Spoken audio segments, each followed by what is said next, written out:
Hello and welcome to Nick's Nerd News. This is where you come to listen to breaking news when it comes to the nerd world. That means we have breaking video game news, movie news, and TV news. If you want to hear about the latest games, the latest movies, and everything else, stick around. Because here's your host, Nick, from a tiny studio in San Diego.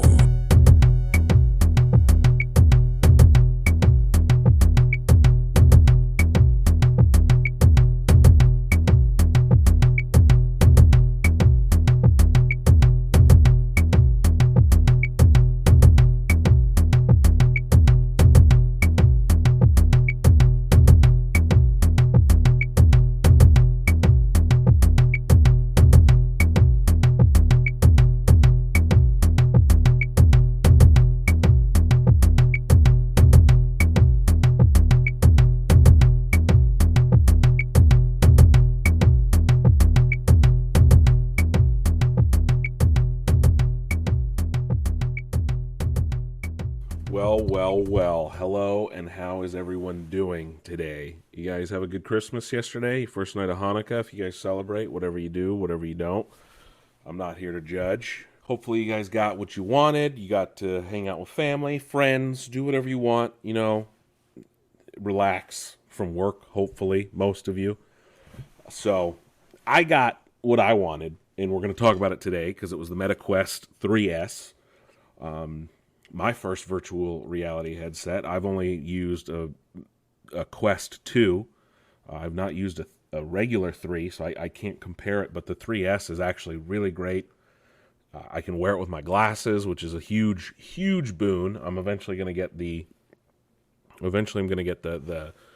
lenses, the prescription lenses, to just pop in there. I won't have to worry about wearing glasses, because wearing glasses with them is kind of a nuisance.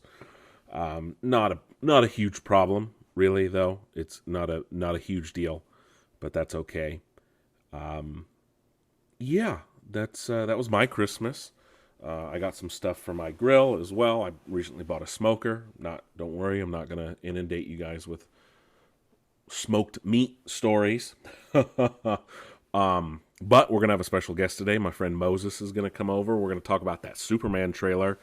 I'm going to try and get him to talk about the James Bond stuff that's going on, too. And then he also saw Nosferatu, so maybe he'll talk about that. That's all going to be in the movie section, though, obviously. And then I'm going to talk about the MetaQuest, like I said. Those are the top stories. So before we get to that, though, why don't you head over to nicksnerdnews.com. That is the one-stop shop for all things Nick's Nerd News. You can listen to the show right in your browser, or you can take us on the go, because I got links, all the links to Spotify, Apple Podcasts, Amazon Music, iHeartRadio, and YouTube. Right? Also, check out the social media tab. We're on Twitter. We're on Instagram. We're on Threads. We got a Facebook. And guess what? YouTube's also a social media site. What? Anyway,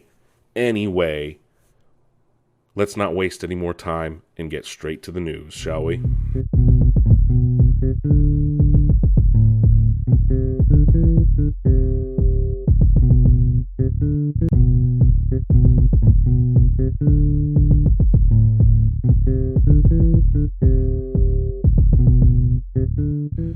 All right, so gaming world, what are we talking about? But first, Moses is here. He's not a big gamer, but he'll chime in maybe on some things. Hello. Here, let me increase your volume a bit there. Hello. You don't need to be that close to it, though. No, I want to be this close. Okay, if you want to be that close. Moses, tell me about yourself. Well, don't you remember I used to be a radio DJ at the University of Memphis? Wait, you were? You knew that? No, I don't know. I did not remember that. Well, we've known each other since, 2018, 2017? Yeah, that's when I started it. I started Fluger in 2018. Okay, so for you listeners out there, we basically just kindred spirits, yeah, but we've been bickering It's a nice way to put it. Bickering's a nice way to put it. No, we have. No, We've been bickering like an old married couple about this kind of stuff since day one. Yeah. Since I first discovered that you were a proper nerd. Yes. And, for those who are not here, if you saw this man's kingdom... I'm sure they're fully aware if they follow me on social media. Well, I'm not on social media, You're so not. I don't know. I don't know how that goes. But yeah. What was your... Oh, yeah, so radio DJ. So yeah, Okay, you're used to talking into a mic. I didn't. I don't know. It's been a while though. It's been a hot. Yeah, it's been a hot If it minute. was college. It's been a hot minute. Yeah, since I was. All right. Well, I know. Like I said, I know you're not big into games. But no, I'm just for the video game portion of this discussion. You can make comments. I'll make comments. I'll chime in, but he's a wrong person to talk to. No, that's fine. About video games. We got the juicy stuff to talk about in the movie our movie section. We'll see about that. All right. Well, okay. Well, let me just thank you, Mo. Anyway, You're welcome. So obviously, Sonic 3 just hit theaters. Mo, do you watch the Sonic movies? I did not. I've only seen the first one. I've only seen the trailers with you and Our crew, our movie going crew. Well, the new one features a song that was popularized in like Sonic Adventure back on the Dreamcast. And the man who wrote and performed the song, John Gioeli, I'm probably butchering that name. I don't know. This is Polygon spotted the lawsuit. He wrote a song called "Live and Learn." It is in the new movie because it features Shadow the Hedgehog. You're looking at me like I know. Look, I'm talking to you because you're here. I know, all right? I know. By the way, for those listening, I'm very comfy in my new Uggs. Good. Yeah, Good. We're not sponsored by UGG. I wish we were. Not sponsored by Uggs, but I just shout out to UGG. Shout out to Uggs. I was in a catalog as a kid, so maybe you can. Yeah, shout out to my parents for getting me my first pair of Uggs. Fun fact: they used to be headquartered locally. Anyway, that has nothing to do with what we talk about on this podcast. But moving on, the song "Live and Learn" it was first featured 20 years ago in Sonic Adventure 2. Well, the writer John Gioeli is suing Sega, claiming that they have improperly used it. He is the actual owner, and they have been improperly using the license for the last 20 years in different games, movies, and things like that. He was officially paid $3,000 to write the lyrics for the song that would be featured in the game, but a whole lot of other things. Let's see if he's... Obviously, Sega's not as a litigious company as Nintendo is, so I don't know what their court record's like, but I don't know if this dude has any sway on it because it's 20 years later and now it's in a massively popular movie. So I don't know. Is he going to get anything? Like I don't know. Royalties from it? We'll see what happens. Yeah. We'll see what happens. Maybe he just wants royalties. All I know about the Sonic movies is that they didn't they reshoot the whole thing, the first one, because of his crazy eyes. You mean it was Ugly Sonic, and then the massive fan backlash that actually worked, and they went back and redid it so that Sonic looked right? Was that pre or post? No, hold on. Pre or post Zack Snyder's Justice League? Pre Zack Snyder's Justice League. Really? It came out in 2020. Zack Snyder's Justice League was 21 or 22. No, but the Snyder fans were still pushing for for that. Wait, like what? 2017? Yeah, because the movie came out in 2017. Yeah. Okay, but they actually did it for Sonic, where it's like, okay, we listened to worked with Justice League. We're not going to talk about that. It's unrelated. We could spend hours talking about that alone. Ugly Sonic did make a comeback. He did in the Chip and and Dale Dale's. movie. Yeah. That movie is the poor man's Who Framed Roger Rabbit. Right. It wasn't terrible. Who incidentally showed up Roger Rabbit as a cameo. But that's the one thing in that movie that I was like, okay, this works. I enjoyed that movie. Yeah. It was actually I didn't like the new voices. It kind of jumpstarted a little like, oh, okay, like Disney can make meta stuff. Yeah. They can, but I mean, I like John Mulaney. It's no Roger Rabbit. I like John Mulaney. I just didn't like John Mulaney as the voice of the Munchkins. Were you thinking Spider-Ham the whole time? Just a little. And I forget who did the other one. Anyway, we're getting... Andy Samberg. Oh, it was Andy Samberg. Yeah. And I love Andy Samberg. I Yeah. just didn't like them as... I think it was directed by Akiva. It was Akiva Schaffer. Schaffer, right? Yeah. The Lonely Don't get Island. me wrong. I know we're getting off on a tangent right now, but That's fine. I That's why I'm here. That's very true. Yeah, to inject some. At the same time, while banter. I didn't like them with the voice, at the same time, I would have been annoyed if they were talking in the chipmunk voice the whole time. Well, they did make a joke They did. in that, That which was like, just- it's like, whatever. Eric Bana, though. Yep. They did get an actual Aussie to do the Australian pilot. Oh, yeah. Yeah. Hold on. Ooh, okay. Someone's replying to my threads. Mm-hmm. I'll look at that later. right. So, the last few weeks, we've been talking about Sony having a lot of interest in the Kadokawa Group, which is the company behind Dark Souls, right? They own From Software. And we've now learned that Sony has become the largest shareholder in Kadokawa, but they do not plan on doing a full takeover just yet. Sony has invested 50 billion yen, which is about 318 million US dollars, into Kadokawa, and they have yet to do a full 100% takeover. Majority shareholder usually means they're not the majority, sorry, they are the largest shareholder, with 10% of the company's shares. So obviously that's not any massive control. Tencent is the next largest shareholder in Kadokawa Group, but we'll see if this has any plans on the future of the Dark Souls or Elden Ring franchises or anything like this. I'm not as learned as I pretend, give off, but yen, is that Yen is Japanese. Japanese also? Yeah. Or is it only the yuan is Chinese. yuan? Yen is I don't know why I Japan. thought Yuan yen is, sounds more Chinese than it does Japanese. their money is too similarly named, if you ask me. Yeah. They should just stick to Sony doing. Does Sony do quality video games? That's all they have left at this point. Well, they make the consoles. Yeah, Not- but they make games. They own gaming studios. Which ones?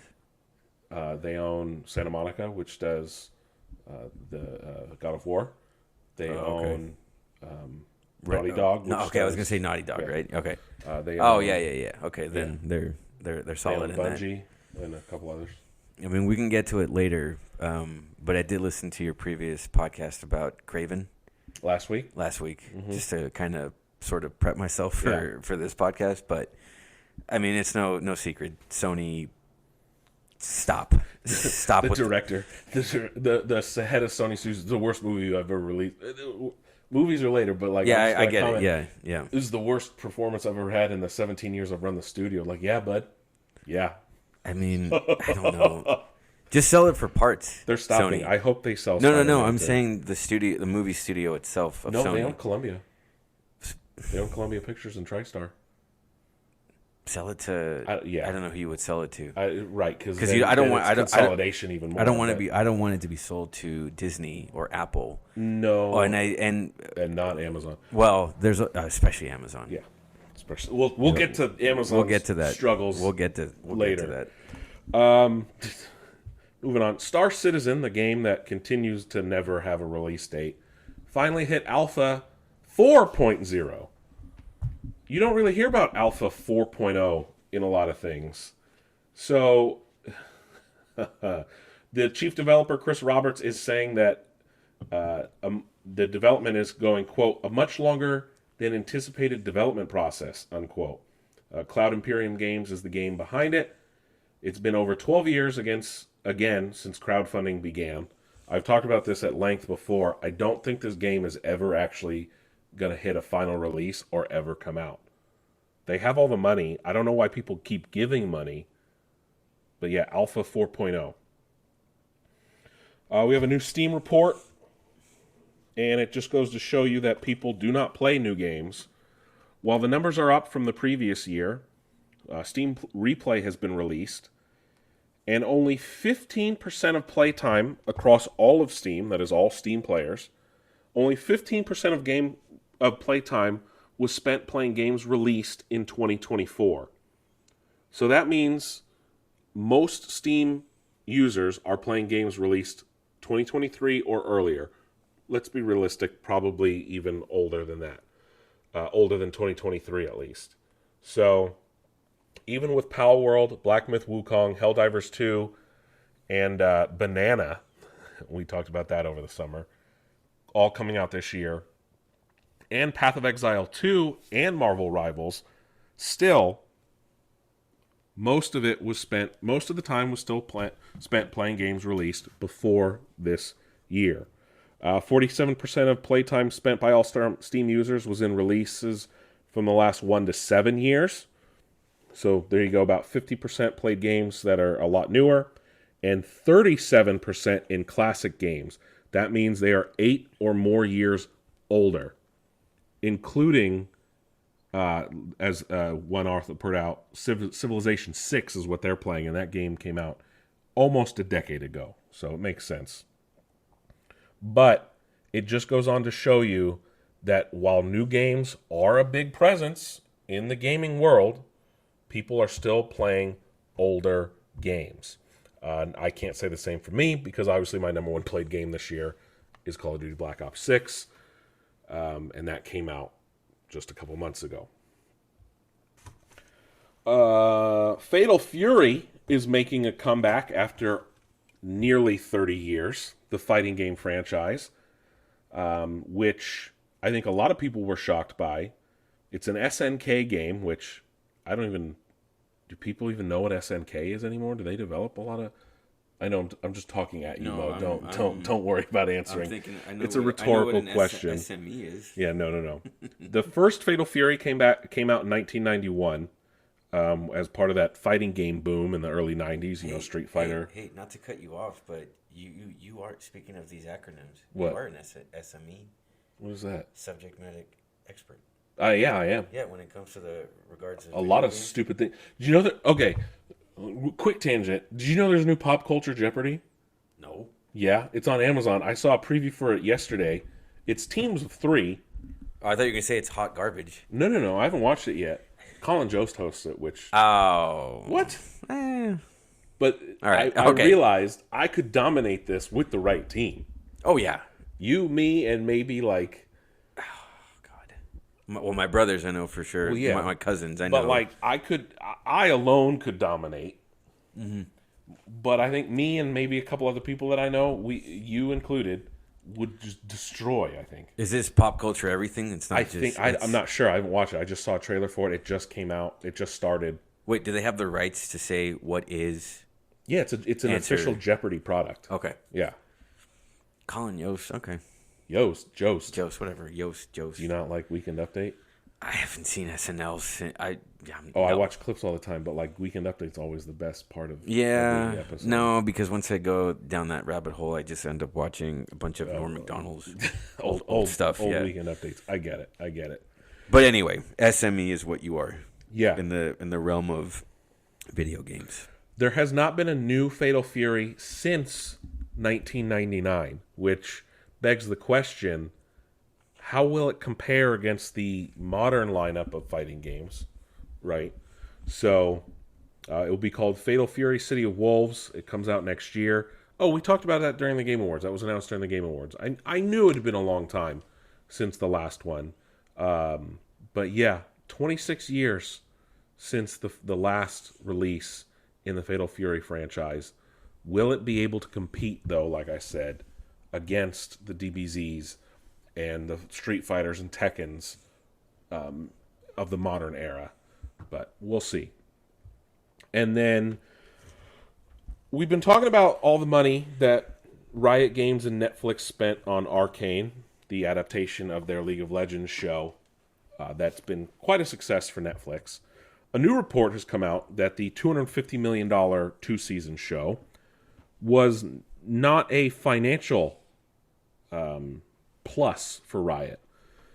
But this is being reported by Bloomberg. While, yes, it cost $250 million, it seems like Netflix only paid $3 million per episode. Riot and then Tencent, who owns Riot, handled another $3 million per episode to then show Arcane in China. That's less than half the $250 million it cost Riot to essentially make the show in general. However, Bloomberg also is reporting that Arcane was supposedly meant to jazz interest in League of Legends for Riot, revenue, sale of skins, things like that. But they did not get what they had hoped. However, co-founder of Riot, Mark Merrill, on a Reddit AMA, said, quote, "People who look at the world through a short-term, transactional, cynical lens really struggle to understand Riot.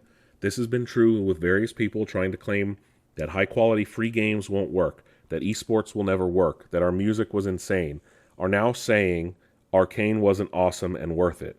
These people think we make things like Arcane to sell skins, when in reality we sell skins to make things like Arcane. Riot is a mission-driven company where rioters are constantly striving to make it better to be a player. That is why we have successfully done that over and over again across multiple games and now multiple businesses, mediums, games, sports, music, and animation. Do we get everything right? Nope. But we are not focused on the short-term extraction of profits. We are focused on delivering exceptional value to our audience over the long term, again and again and again. To be clear, Arcane crushed for players, and so it crushed for us," unquote. This is an honest take I would hope and assume that I actually like. He's obviously saying, hey, we're not focused on the short-term financial gain. This is a long-term plan, which doesn't always work out in the business world. But to be honest, hearing that come from the co-founder of a studio saying this did well because our players loved it and people loved it, that's all that matters. It doesn't matter if they make money. As long as it doesn't put them in a giant, massive financial hole, then I'm fine with that.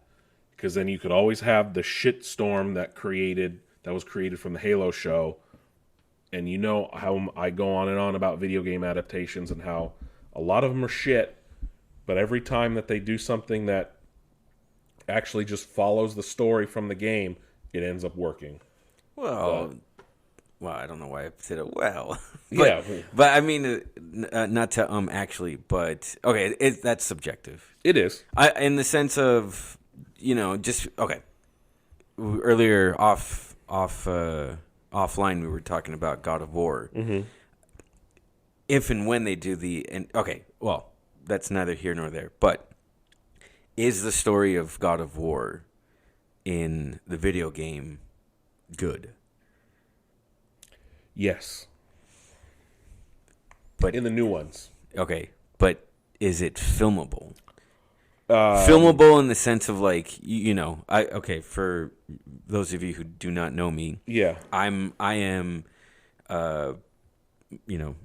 cinephile, movie buff, whatever. But I am a bit of a structurist when it comes to storytelling. Right. You know that. No, people 100%. who know me know that, right? Yeah. So, from what I have seen, right, God of War, very dense video game. Yeah. Right. If you were to whittle it down to its essence, to its basics, will that you as an expert in all things video games be ticked off that they didn't include this, therefore no right? As long as here's my thing, and we've noticed it with the Sonic movies and because I'm thinking of The Last of Us. Right. And I know that's got good world building, but I haven't watched it. In the video game world, that it works for that. But does it translate to? They follow the game almost beat for beat, from my understanding. Mm-hmm. And this is what I'm saying is when adaptations follow the games like beat for beat, or are a prequel but set up and fit in the world, and they're kind of written by people maybe associated with the development, then you have something that people are going to enjoy. What was the video game movie that came out this year or recently that was really good that I can't think of right now? The racing game? No. I'm thinking of that. Hold on. Not Turbo. I'm going to look at my Letterboxd. Yeah. Well, while he's looking that up, I'm thinking of, unrelated to video games, I'm thinking of the movie Barbie. Mm-hmm. Right? Barbie was what, last year? Yeah. All right. So, but look how successfully that movie was, not just at the box office, but critically. Right. Right? it had something to say, that movie, right? And they crammed in as much, I guess, Easter eggs into that in Barbie. Yeah. Right? That for whatever reason, I just, again, and I'm not the guy to talk to about this, which is funny, talking to, seeing how I love movies. I just don't give video game adaptations a chance because it's like, you're not gonna you're gonna piss off one side who are not always, but yeah. Well, I know what you mean. Same with books, right? People who are fans of books, you're gonna piss them off because you didn't include the thing that they love the most about Fallout. That's what I mean. Oh, Fallout is when you live in a world, or when you create an I thought no, not to cut you off. I thought you were thinking of Borderlands. No, no, I didn't see that, and neither did I. That's a dumpster fire. Yeah, but you knew that was gonna. But it's because they don't follow the games. But what is it trying to say? Is what I'm saying. What I mean, and why Arcane is successful is because I've heard of this Arcane. It's because and why Fallout works and why The Last of Us works is because they don't change too much. They don't change anything, and that's Borderlands changed a lot. The Halo show took the established story, and threw it in a wood chipper. Yeah, but that's because the showrunner was like, I don't play the game. Like Last of Us, if you whittle it down to say what it is. Neil Druckmann, who works at Naughty Dog, who wrote the Last of Us games, is heavily involved in the show, in the production of the show, and so that's why that sets a tone. Yeah, and I think that's why it's successful. Like I said, because it doesn't stray too far from the source. That's what good adaptations are, ones that don't stray too far from source material. Change some things, obviously, that fit to fit the movie better. Yeah, but they don't stray too far. When you start straying way too far, that's when you lose. And this is what I say about the Halo show all the time: you lose your evangelists. You want the fans, you want people like me who love Halo or things like that to be an evangelist. Go out and tell the masses. Can I interject? Cut into that. You need people to hook like me, right? All right. But that's technically what the fans' job is, right? Be like, hey, yes, it's a video game show, but it's just an amazing show in general. Yeah. See, the reason why, and one day I will eventually watch The Last of Us. Right. Actually, quick tangent. It's kind of funny that we were talking about Borderlands. Right. Craig Mazin, who wrote, I think he co-wrote, or was the showrunner for Last of Us. Okay. Because he wrote, yeah, but he actually used a pseudonym for Borderlands. Anyway. Yeah. At its core, I mean, it's okay that it's a simple story. Right. The Last of Us, right? It's a survival story. Right. Right. Same with Fallout. That's it, right? You don't need to, again, what does Halo, if you were to strip it down to one sentence, like what is Halo, the world of Halo he's before the show, essentially. What is it trying to say? If you boil it down, he's a superhero. Yeah. Same with God of War. It's like, right. what is it trying to say? Well, the newer ones, and that's why I would hope they adapt the newer ones. It's a father and son story. Yeah. So, all right, I don't know, like where we're on with the time, but Sonic, right? Plenty of time. The movies, right? Or I guess even combining both the video game and the movies. What is Sonic trying to say? Like it's just a movie. Is it just Sonic's a superhero? Put this on for the kiddies, and they'll just glaze over. People said it's actually really good. Like it's getting good reviews across the board. Have you seen all of them, or only the first one? Okay, I was pleasantly surprised. Okay, but you would say corny or whatever as it was. Not corny, but it had something to say. I don't know. I don't always take that. So that there you go. That's a good. That's always a good sign. I'm not even a huge Fallout guy. Like I don't play the games. Like I'm not the biggest fan of the games. And that show was one of the best shows I've ever watched. I literally binged all the episodes in one day. Trailer looks pretty good. It's a great show. But for whatever reason, I'm just not hooked to it because, But and it's funny. And it's funny because I know of a lot of people that don't play games that like Fallout. Yeah. And it's a Jonathan Nolan. Okay, well that's what I was going to say. I know it's got one of the Nolan brothers in it. Which is wild. Have you ever heard Jonathan Nolan speak? Yeah, he's got a thick Chicago accent. Yeah. And it's funny that his brother has a thick British accent. But both of them. Well, I think Chris Nolan identifies both as American and British. And Jonathan does for sure. Jonathan for I don't sure know if does. Christopher does. No, he has said that he is. Because Jonathan moved here at a young age. Yeah, so. but anyway, that's a tangent. But anyway, that goes to show that like even just because you have like you have a great track record, staying It's on more than Jonathan that. Nolan. Jonathan Well, but Nolan. Westworld fell apart, and that was Jonathan Nolan. I gave that show maybe the first season because people at the time were just it raving was a good about show, it. Yeah. and then it Shit like, the bed. nosedived. Yeah. Like harder than Game of Thrones. I think they're done, right? Like they it got canceled. Yeah. They don't even get a final season to tell the final story. I mean, why would But they? I don't want it because it fucking awful. The last episode was horrendous. Because Westworld was based on a book, right? Which then was adapted. No, it's a Michael Crichton movie. It was a Michael Crichton movie in the 70s. Oh, I know that. I don't know if he ever wrote a Westworld book. I think it was. I don't know if you'll know this guy, Yul Brynner. Yeah, he was the Man in Black. Yeah. I know who Yul Brynner is. Okay. I watch classic movies. All Moses. right. I think he was Magnificent Seven, and I should know because The King and I and the Ten Commandments. Yeah, he was Of Ramesses. all people should know. I would know who Yul Brynner is. All right. Like maybe someone else we know. All right. I'm offended. You triggered? You triggered? Triggered. Yeah. Okay.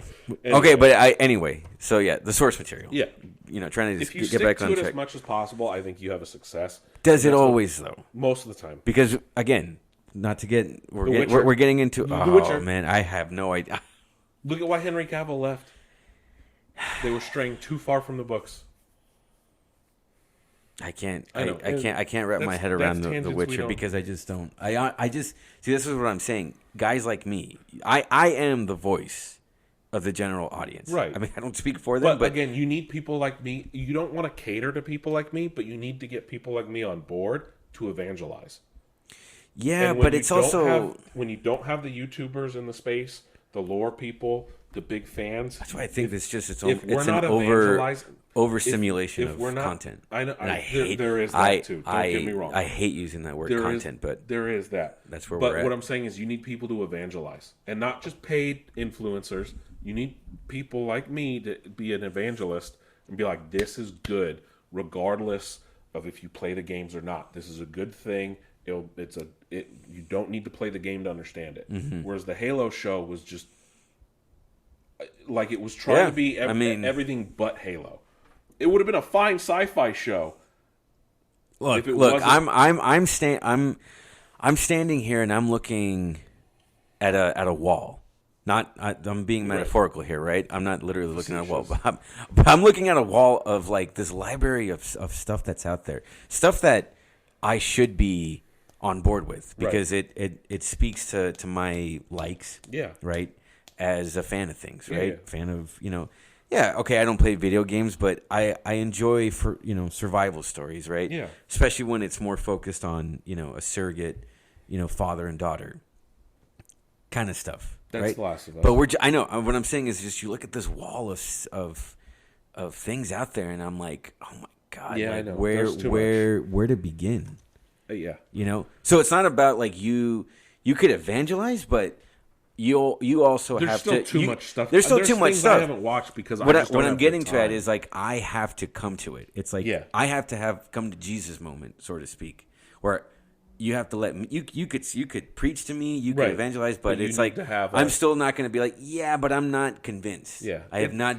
I'm not a believer yet. It's that meme about you tell someone to watch something and you know they're never going to fucking watch it. Like there is too much content. Yeah. There is too much content, and I will say that without question. That word, content. It's the word. I don't. It's a buzzword. No, it's the culture. It is. It's the culture. What else are you gonna call it? I mean, TV shows, but movies. It's all content. I know. Everything. But see we need to take back that. This podcast. We could be prophets. Nick and Moses could be prophets. We could honestly take away away that word. The bubble's gonna burst. I think one day. I don't think it's soon, but it will be in the near future. I was thinking on the drive over here. Right. Okay. We'll get to that. We'll get to that. We'll get to that. Gaming, all right, we'll get to that. We'll get to that. All right. But I have I have thoughts. Okay, so speaking of content, Squid Game dropped today, season 2. Obviously, I haven't watched it yet. We'll have a review, most of it next week. A new Squid Game and Call of Duty collab is happening, and it's set for January 3rd. I think you'll be able to get Squid Game outfits for what it looks like. Is this a video game, or is it? Or No. It's outfits for Call of Duty. Oh, okay. Yeah, nothing fancy. Well, I know Squid Games is the Korean show on Netflix. Did you watch the first season? No. It's one of the best shows ever. Yeah, that's another one. It's fun. Yeah. Watch it with subtitles. Make sure you pick the right subtitles. There's 2 different ones. Well, which one? Well, I'm going to watch in the original Korean. Right, but there's 2 versions of English subtitles. One's like does it right, and one's not. I don't remember. It's been so long. The closed caption, the CC English? Yeah, no. One's like, I don't remember. I'll figure it out. Or not. Anyway, Indiana Jones, I've been playing still. Haven't finished yet because I've been literally trying to do everything in the game. So I'm over a day of playtime in the Indiana Jones game, and I've not finished. So I thought we were going to Peru in the game. We don't. Hot takes right now. What are your hot That takes? game's amazing. It's beautiful. I'll show you after we record. Okay, but continue because I want to. I want to ask you something about that. It's honestly the best game this year. Yeah, because I want my brother Matt. Shout out to my brother Matt and my brother Jake who play video games. I want them to play it. They should get it so that Are they Indiana Jones fans? We all are. Then there's no reason they shouldn't be playing. I'll finish your thoughts because I want to ask you about that. I about love the video it. game. It's honestly one of the best games. Okay, well, let me ask you then.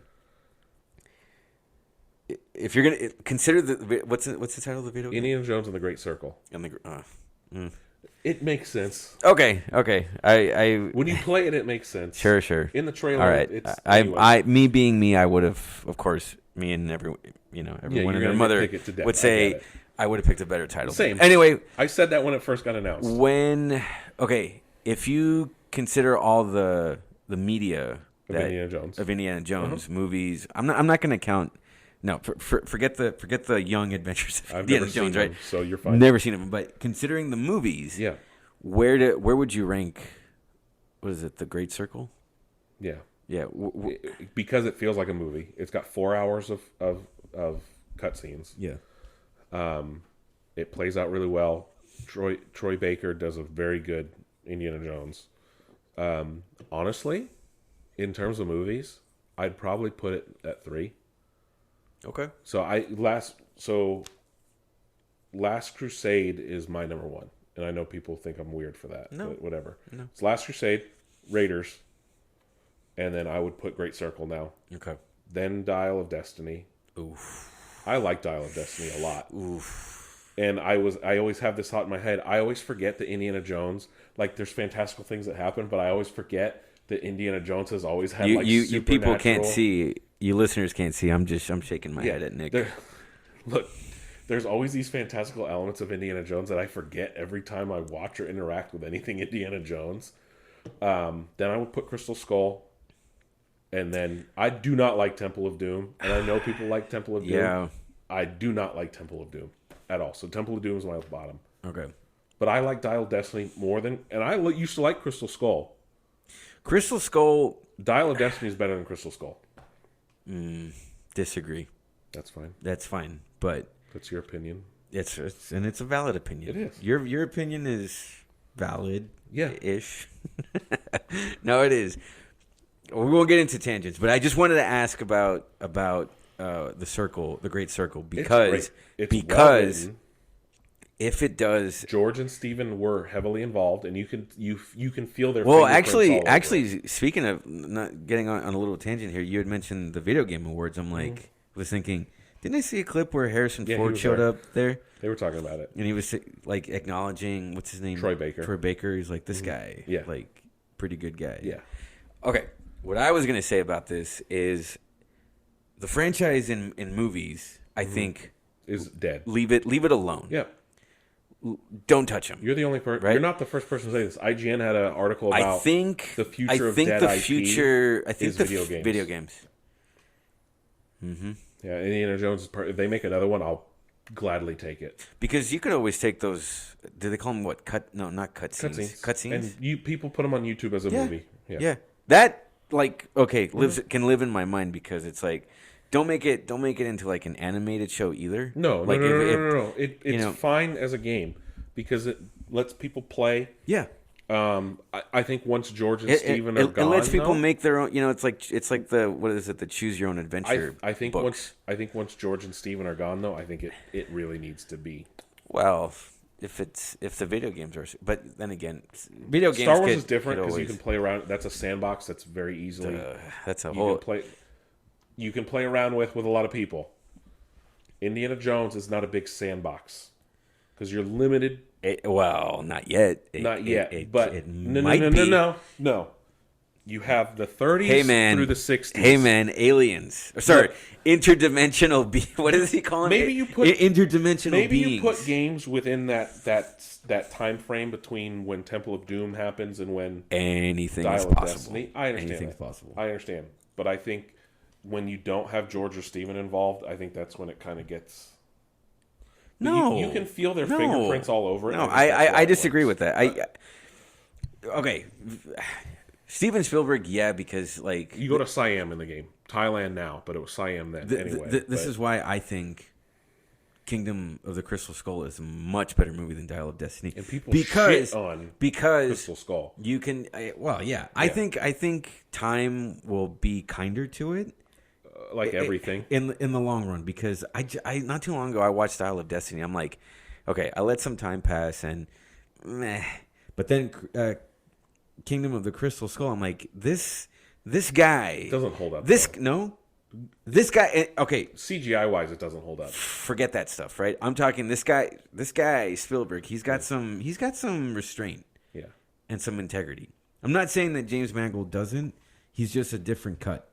I can see that. It's just like, Anyway, but you were talking about the video game, and I was like, like what if that is the future? I'll show you later. And then just to round out gaming, I did get a MetaQuest 3S for Christmas. It is my first VR headset. I have struggles with it, again, because I wear glasses, but luckily this one I can wear my glasses with and play, so that helps a lot. This is a VR game? Yeah. And it came free with Arkham Shadow, the new VR game. That game, which I cannot play for long because it fucks with my equilibrium, because I think I'm going to be like my mother with vertigo and shit. Look, man, don't shake your head at me. I can't help it. I can't believe this is... No one can see, but this is the thing I'm pointing at, right? On your table? Beat Saber I can play fine, because I think you're standing and just moving your arms. In Arkham Shadow, you're moving around. So I think that's what fucks with me, because I'm like, I don't know what's real or not. Like, I do, but I don't. You're not making your case for the world. It's perfectly VR. fine for everybody else. I just can't. I can play it, just not for long periods of time. Otherwise, I get disoriented. Mm-hmm. Which technically you're not supposed to play VR for long periods of time anyway. But like the satisfaction of like punching dudes as Batman is. Are you doing the physicals? Like, are you like? Yeah, you actually have to like move your arm and fucking punch. And like, are you wearing your workout clothes when you do this? No, I would be. For the workout stuff, I might, because I was playing Beat Saber for a bit last night. Yeah, I was working up a sweat. But I was wearing you can't. I think if you're gonna play, and there's workout stuff on there too. So. Oh, I know, but still, like if you're gonna do VR stuff, it's like and I'm gonna get the breathable mask, because that one you sweat a fucking lot in that thing. So there's a breathable mask that I definitely want to get. Honestly, it's great. I filmed the promo for this week's episode in it. If you guys follow me on social, you probably already saw it. But I'm excited. I got Beat Saber. I got Batman Arkham Shadow. I'm gonna get Vader Immortal. I don't really want it for more than a few games, just because. But that's and I can watch movies on there in like a bigger screen than what my TV offers. Really? Yeah, you can put it in theater mode. Like it technically. You might have to show. You might have to show me. I'll show you. All right. It like filled like half the fucking room. Yeah. With a screen. Yeah. So. By the way, like, well. And then I did like like they have like Nat Geo stuff. I went to New York, and I don't know how they filmed it because it's in the round. Right. And you can turn around and look at everything around you and up and down, and quality's not great because it's like 10 years old, so it's like maybe 1080 or 720. Yeah. We're living in this 4K world. But honestly, I felt like I was fucking there in New York with it. It was wild. So, well, speaking of 4K, like, and then I did a Sabrina Carpenter concert today. They have one. That was fucking cool. Yeah? Yeah. I like Sabrina Carpenter. You could ask me 3 songs of hers, and I have blank You've face. probably heard them. I've heard them, but I could not tell you the titles. I wouldn't ever pay for a concert for her, but hey, it was there in VR world or whatever the fuck it's Metaverse or whatever the shit. Yeah. And I was like, sure, I'll go fucking check it out. And it's not like a traditional concert. It looks like they filmed her music video or her on a they always have like those soundstage. I'm like at like some concerts they will have like it's like a VR. sound stage that she has like backup dancers and she's doing it, and it like they filmed it just for this, so it was kind of cool. I seem to remember, this is off topic, but I seem to remember like 10 years ago there was like you could do that at NFL games. Yeah, they said, remember this, like they have this thing for NBA games where you're like courtside. No, yeah. I'm not thinking for the VR. I want to say it was it's like that bar that it's on social media. You're not on social media, so there's this bar that opened in Texas. I think they opened one in LA. The whole wall is like it's like a mini sphere. Oh yeah, in like a Vegas, like the inside is a big. So the inside's a big screen, and the way they have the broadcast is it's like it's filmed from the goalposts. Yeah. And like you're sitting at this restaurant, it's a bar restaurant, you're sitting at a table, but the whole fucking wall is the screen. So you're like watching the game like you're there. We got to get you a sphere screen if they ever make one. Dude, I want to go to that. I don't want to spend the fucking I've money. I've seen like 4K videos on YouTube. Yeah. It doesn't do it justice. Cuz it's like 16K or some bullshit. Yeah. Yeah. I don't know. That's obviously we'll talk more about the MetaQuest in the coming weeks as I get more and more into it. That is it for gaming news. Oh, thank God. So, yeah. We're here now to finally get into what Mo is really here for. So, just give us a second. We'll be right back. Let's head on up the 5 freeway and see what's going on in Hollywood, shall we?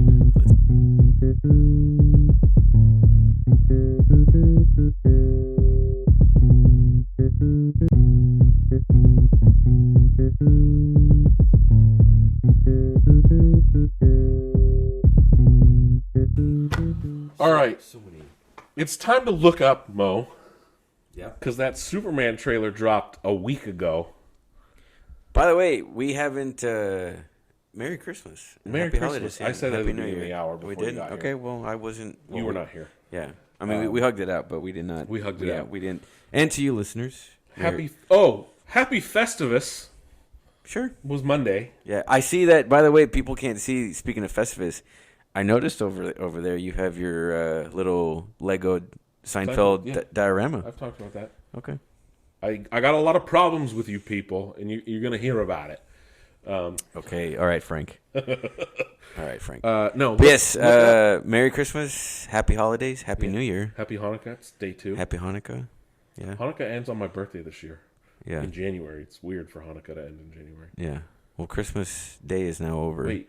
You're not. You have the most Jewish name, but you're not Jewish. Not Jewish. You know, I ran into... Who did I run into? Someone at a party that me and my girlfriend were at. A little bit farther. Farther? Spiking. Oh. Sorry, I was... sorry, Nick was telling me that the mic was too close to my mouth. Is this too close? Yeah. A little too close? All right, anyway. Look, not mine. It's the listeners. Okay. Well, you... Sorry, listeners. Deal with it. Well, shout out to my girlfriend, Sarah. I love you. But listening? we were at a... Well, I told her about this, so she'll listen to this. I think we were at some party, and someone had said, Hirschberger. Like they said in the most Germanic... like Germanic... Hirschberger. Hirschberger. And, they clicked their heel. Anyway. But yes. Moses Hirschberger... Pretty Jewish sounding name, but yeah, not a trace of the chosen people in me. Maybe, but Any German? Well, Hirschberger is German. Yeah. But your dad or your mom is German? My dad is half German, half Mexican. And my mom is 100% Mexican. That's the... I know. Well, no, because a lot of Mexicans went to Mexico, or a lot of Germans went to Mexico in, was that the 30s and 40s? I think something was happening in Germany at that time. Yeah. I don't know. Yeah. Can't say that I know anything. Yeah. Yeah. Yeah. Anyway. Well, I'm talking to a look up. history buff anyway. Look Anyway. up.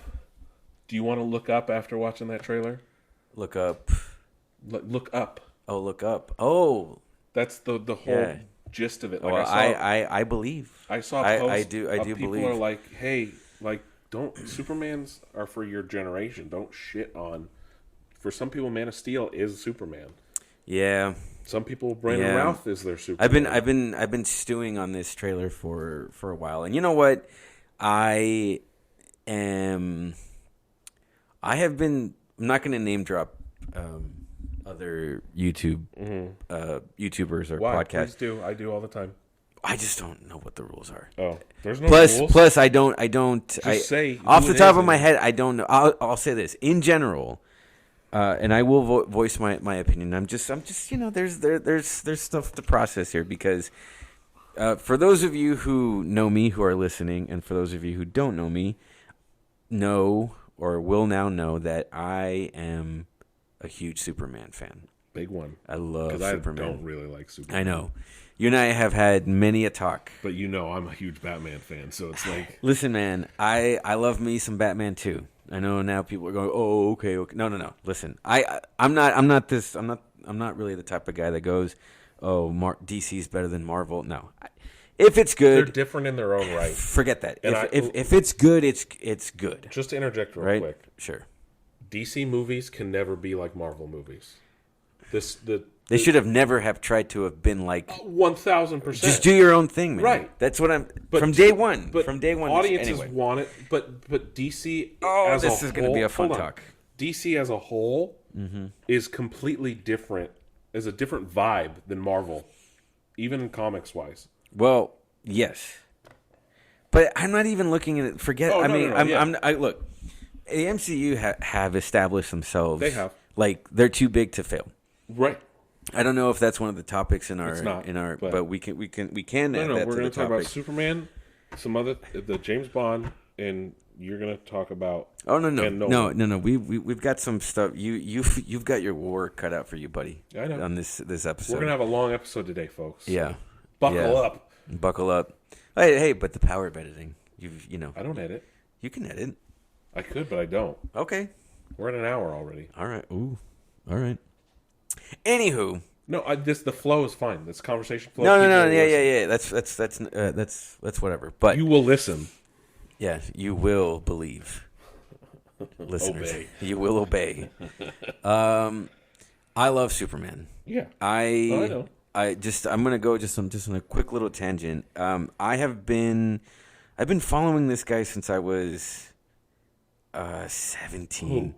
Superman. Oh, Superman. Superman. We said this guy. Like This guy. David Cord Sweat. James No, Gunn. this guy, Superman. Hey, this guy over there, Superman. Well, like before my family moved to Tennessee, I remember seeing, at the time I didn't know what it was, but I remember seeing this, what I thought was a scary show, and they Smallville. They name dropped the name Clark Kent. Scary. I thought it was late at night, and I was You were how old? 12, I was maybe gonna say, but 13. You thought it was scary? No, okay. Yeah. Anyway. I was a kid. You're gonna get dragged for that one. Yeah, no. The 40 people that listen. No. But I wasn't scared. I thought it was like I didn't know what it was. Right. But when they mentioned the name Clark, I was like, wait a minute. I know of a Clark Kent, and that took me back to the Superman movie, which I hadn't seen that movie at that point, the 1978. The 78 one. But Superman is it's like you could go out on the street right now and just ask someone, tell me what you know about Superman. Right. And they can rattle off, they probably have, because he's such a part of the tall build or whatever. He is such part of the culture. faster than a speeding bullet. He's part of the pop culture that you, again, talk to Joe Schmo on the street who has never even doesn't even know what a podcast is, and Right. He'll know Superman. He'll know Superman, Superman. Batman, and Spider-Man are like the three. Yeah. Regardless of Yeah. Iron Man and stuff, those are still the three most recognizable heroes. Yep. So then moving to Tennessee, I was like, man, I feel like an outsider. I don't know these people, and then that's when I was starting to Tensei. starting to get into comics, you know, pop culture, Right. just that whole world. And Smallville was kind of like that beacon, right? And then I started to, you know, I bought the DVDs. I was following the show to understand, like, wow, this is Clark Kent, Right.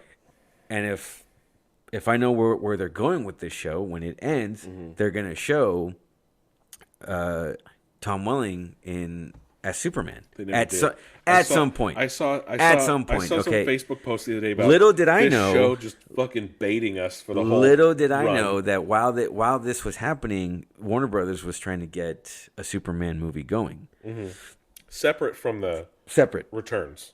Well, that's what it led to. Superman Returns, directed by Bryan Singer. Which I think Tim Burton was trying to get Right. get something with Nick Cage, which we technically got in the kind of. movie. Yeah, Hold on. Before we go any further, what's your opinion of Superman Returns? Because I think as time has gone on, people appreciate that it is a good Superman movie. It has. Okay, it's funny you bring this up because we are going to be talking about the Superman 2025 trailer. Right. So, I have always said that the Superman Returns, the teaser trailer, When they first showed just so that people understand, I'm talking about the teaser trailer. They showed when he got shot in the eye, right? In the No. trailer? This was it was like a minute and a half. This was like a true teaser, right? John Williams, The Planet Krypton track plays, right? You hear the voiceover of Marlon Brando's Jor-El start the trailer. Which, right? Let me interject. I don't think a lot of people realize that Superman Returns is technically a sequel to the Donner films. Yeah, that let's not confuse your listeners here. I mean, they might know what you're talking about, but for those chiming in, yeah, let's just ignore Superman 4, The Quest for Peace, and ignore that Superman movie, 3. and 3. Okay, but Superman 1, 2, and Superman Returns. Yeah, I will say this: that the Superman Returns teaser is one of the best Superman. I've never seen it. Well, I don't remember. I probably saw it at the time, but I don't. I remember. it. I remember going into the Apple store, right? And because I remember Apple QuickTime trailers on yeah. Apple.com. But That's where I saw them all. This was the year 2000. That movie's gonna be 20 years old. 5 or 2006. I know we're going on tangents here, but what I'm trying to make the point is that teaser trailer, you could play it today and get the chills. I'm gonna have to watch it is so good because all right. Earlier I was talking about how I'm a structurist when it comes to story, right? A lot of these screenwriting how-to books, these gurus will tell you there's what's called the promise of the premise. I'm going to repeat that. It's called the promise of the premise, right? Okay. This teaser trailer. Is it this one? That one. Yeah. It shows you it is promising the premise. Legendary's old logo. I know. Holy I know. Shit. What it's basically saying, it's like what you're about to watch, you have been waiting for a very, very long time. Very long time. Oh, right? like the trailer for Revenge of the Sith or for the Phantom Menace? Maybe. Okay. Something like that. Yes. And so this kind of led me on this led me into like a rabbit hole of cuz look, trailers for some people they used to be good. No, yes. I'm saying that for some people they say trailers they're short They give a lot of them give away too much. like pieces of art, right? Yeah. Others in the know say no, it's just a piece of marketing. It is. It is. Essentially, it is, right? But back in the day, they can be both. In the trailers in the 90s were hot garbage. Yeah. Don't get me wrong, they were great because the voiceover dude would explain the director of Pee-wee's Big Adventure, would explain the whole movie. Yeah. But Jack Nicholson as the Joker, Michael Keaton. Yeah. Right. I'm doing the movie guy, but that was a in time. A world. Yeah, in a world in Gotham City. Yeah, but anyway, the early 2000s trailers were there was a renaissance, and they were just all fucking great. Yeah. So okay, my hot take on Superman Returns is all these years later, I still feel the same way. I think Kevin Spacey was great as, regardless of your opinion. No. I'm not. I didn't side because Kevin Spacey. That has nothing to do with that. It has more to do with Bryan Singer. Yeah. And the direction. Well, no. Kevin's, We're not talking about. Yeah. We're not talking about that. I'm talking about the vision that he had. Yeah. And for those, not go too deep, but yeah. No, I won't go too deep. But if you are proponents of physical media, go out and buy a copy of Superman Returns just to watch. This podcast is a large proponent of physical media because there is a digital only podcast. Hey, listen. There is a documentary of the making of Superman Returns.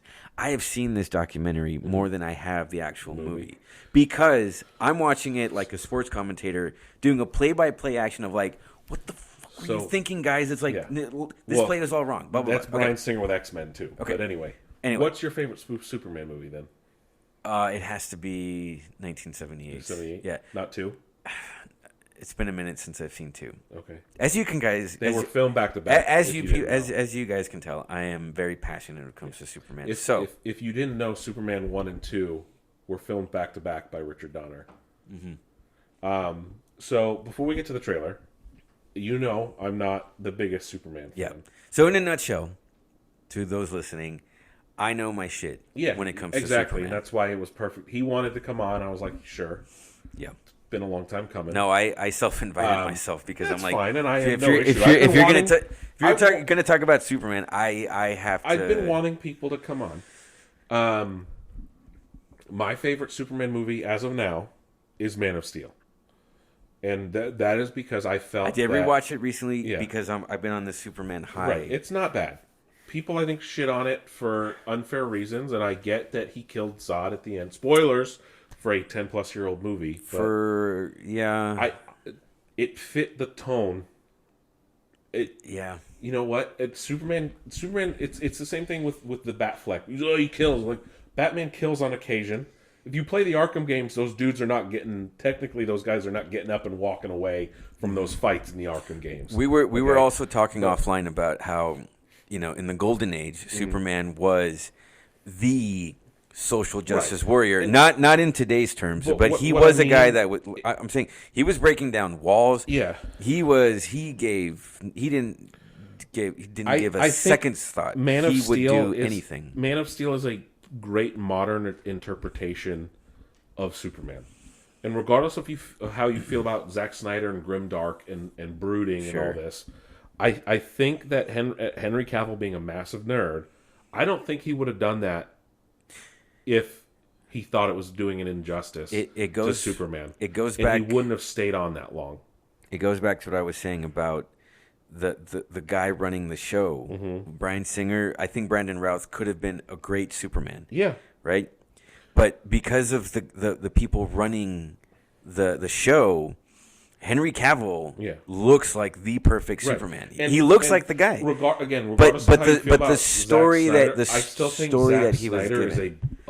Zack Snyder is a comic book fan, and I think people think that he doesn't like the source material. I think Zack Snyder is a huge nerd. Yeah, and people just shit on him for other reasons. Look at what he did with Watchmen. Watchmen is almost shot for shot. We were talking about adaptations, right? Maybe that's not always a good thing. And that's why they changed the ending. The ending not for always the movie, a good thing. The ending for the movie, I feel, is a better ending than the graphic novel. Yeah. Zack Snyder has the visual language. He'd be an amazing cinematographer too if he was just a cinematographer. Sure. But we're talking about a Superman. Okay, everyone has their own version of Superman, right? Superman in today's world, even while Man of Steel was happening, it's like, okay, that fit 2013. That would not fit in 2025. It could have. That Man of Steel. Okay. I almost lost my train of thought. Yeah. So Zack Snyder is taking the gods and mythology take on comic books. Right. it's super evident in his, during his time Right. with Batman with DC and right? his Justice League. Matter of fact, this is like, for those who are really paying attention, right around the time he was going to release his trailer or his version, Zack Snyder's Justice League, there was a teaser trailer with a Tom Waits song that was using the mother box, the cube. Yeah, because right? he likes music. If you look like at that. if you look at, because I think they had Aquaman, Wonder Woman, Batman. They were using iconography from mythology. Right. Obviously, whatever famous painting or And I sculpture think is of Poseidon, Yeah. Aquaman was there. Which is for Superman, it was Jesus, right? I like Zack Snyder movies. Right. I'm not in any. So I haven't watched Rebel Moon yet, look. What I will say this about Zack Snyder's take on Superman is, thank God for it, Yeah. because you have to. You're showing his version of Superman, and good thing that he did it, because now in the future, when you are going to take on Superman, here's how you don't do it. I'm not gonna say. I was gonna say that you shouldn't do it, but I mean, Yeah. okay. That's my hot take, right? Because then, It's me with the Nolan. look, yeah. And for those of you who don't know, if they listen to the okay, podcast, so if they know. listen, okay, but what they don't know is how much love I have for those Nolan Batmans. We'll get to when our Nolan conversation. We'll get to that. We'll get to that. I want you to tell me how you feel about the Superman trailer. Okay. So we don't spend. Superman 2025. The road has eventually led to this. So now that you know what my history is with Superman, how much passion I've got for this guy. Okay. I'm hopeful, and that's actually one of the big themes that I've been reading, that James Gunn himself is he said he hopes it to unite people. Well, yes, but Unify fans is what he says. as me and my brothers, when we were, because I had my moment watching the Superman trailer, had my thoughts, which I will be sharing here shortly. You want me to read the quote from James Gunn? Almost, because I'm gonna paraphrase him, but basically, is my initial thoughts of this trailer was amazing, great, where it seems like James Gunn is going to follow up on his promise that this Superman is going to represent good old-fashioned optimism and hope. Yeah. Which you can get that vibe. You can get that vibe, right? Again, we're just talking about a teaser trailer.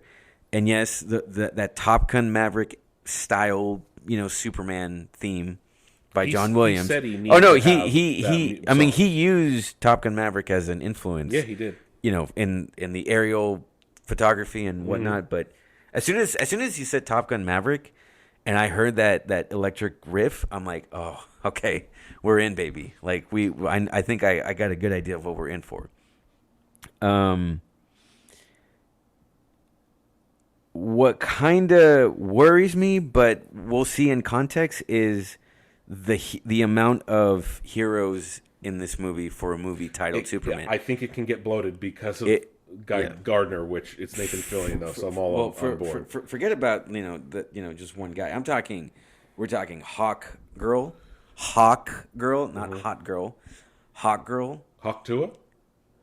What's her? I don't. Is that I don't know that reference. Yeah, you do.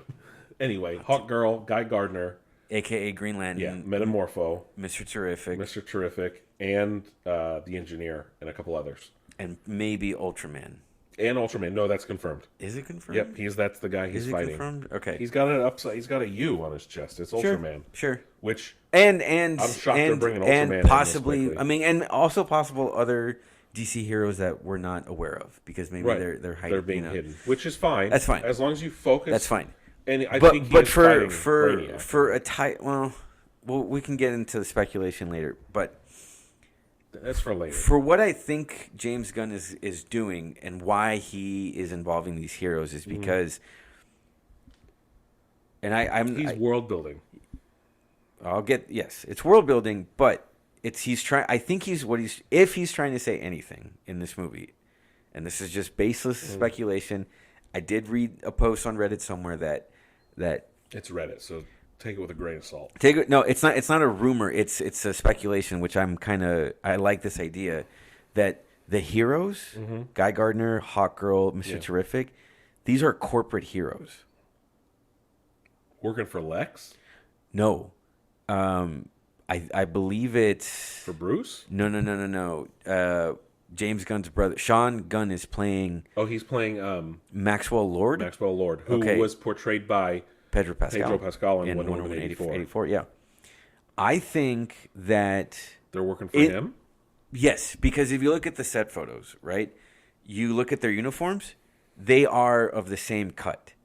Oh, that's right. I Mr. think Terrific looks like Guy's, but Guy has been known to wear a white Green Lantern outfit. But Hawkgirl, has hers is white too. Maybe, but they're supposed to be like the Justice Society. So what I'm saying is, if this is just baseless speculation, is that because I think there's some meta commentary here about corporations. Have you watched breakdowns of the trailer? Some. Okay. Some. But from what I'm gathering and they're here, in Stag Industries at one point too. Exactly. So what I think is happening here is, in this world of the new DCU, heroes have been established, right? And it could be a very like The Boys-esque, the Voight. What is it? The Vought company. They're corporatized, okay, right? Maybe it won't go that extreme into the boys territory. Yeah. Maybe it will. Maybe it won't. Then you bring in Superman, who's on his own, and we don't know if he will be introduced in this movie, right? Or if he already. I mean, we know that superheroes he'll already exist. be established. He'll be established, but he's small potatoes right now. Because there's clips of newspaper headlines that talk about Superman saving people. He's done stuff, yeah, but maybe he hasn't quite. It's like his third or fourth year. If you look at his costume, because it's based on All Star Superman. Yeah. So and Superman's really established in that. So I think right now, if you're worried about the amount of heroes, I think that's done for a reason. My only concern is commentators who have broken down this trailer are like, oh, it's like like my brother who was watching the trailer with me. He was like, well, that was a lot. I think James Gunn can avoid the Spider-Man 3 issue. Well, if so far James Gunn has a pretty good track record, right? So he can handle multiple. He wrote Scooby-Doo. He knows how to balance. I think he was quoted like every hero in this movie will have their place, their moment in the sun, right?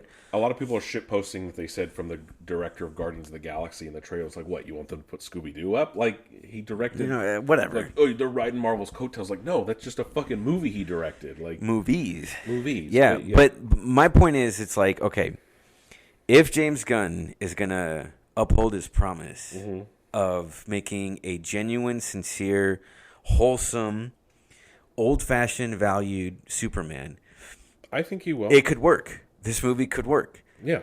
Because pure speculation here, if the world of superheroes is run by a corporation, right? Which does happen in DC. You're talking about having these cold, by the numbers kind of heroes, right? Who maybe they did not want to be corporatized, but hey, the only way I don't like to speculate too deeply like that. Okay. Because I'll look at it. I don't spend a lot of time on it, though, yeah. At the end of the day, it could be completely wrong, and I don't put That's why this is baseless. Yeah, right. Speculation. Right, and that's why I'm just like, sure, but like I'm not gonna put any thought in exactly. Yeah, okay. Because I'm just like, this is what somebody says on the internet. Which, how many times has that ever turned out to be true? Yeah, but again, if you show this trailer to just your I don't get that. Your Joe Schmo on the street, will they know? Will they know what the title of this movie is? Because they didn't even put the title. Because it's just Superman. Because you know who this movie is about. Right. The first shot is of Superman. So speaking about all that, yeah, James Gunn said this, and he was being interviewed by IGN. I'll read the whole thing because it's a little longer, but listen. So quote, listen, I do think that things have become really polarizing, and my life is just not that. I also think that the internet has become polarizing, and it's much more polarizing than life is. I live in rural Georgia. I have friends of all different political persuasions. I'm not a person that believes in cutting someone out because their politics are different than mine. And I think at the end of the day, most of us are trying to do our best, and most of us are making the best choices we can for ourselves and trying to do things compassionately. I know that's hard to believe in this time when everything is so black and white on the internet in terms of what's good and what's bad, and what choices are good and what choices are bad. But I would hope that Superman does unify us a little bit, because he's just about those core values that I think everyone believes in. Not everyone, but almost everyone believes in. And so hopefully this is outside of that realm of political discourse in that aspect. And yeah, I do think that if we can focus on our humanity, which is what Superman is about as a character and as a movie, and focus on doing the best we can day to day, then it's a little bit healing, but not a lot, unquote. Can we just have pure cinematic escapism? And I think that's finest? what this is, right? And he's I'm gonna trademark that. Pure cinematic escapism so at a its popcorn finest. movie, Yeah, which of, like a Top Gun Maverick Yeah. style movie, right? Just a movie again, which.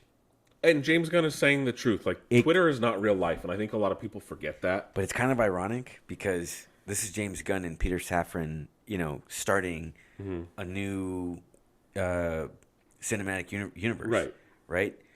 Now, James Gunn, again, has been saying on record that they won't even greenlight a movie if the script isn't right. Right, and they just greenlit Clayface, which means Supergirl. Supergirl's ready to start filming. Well, they still But, he's praising the script. Yeah.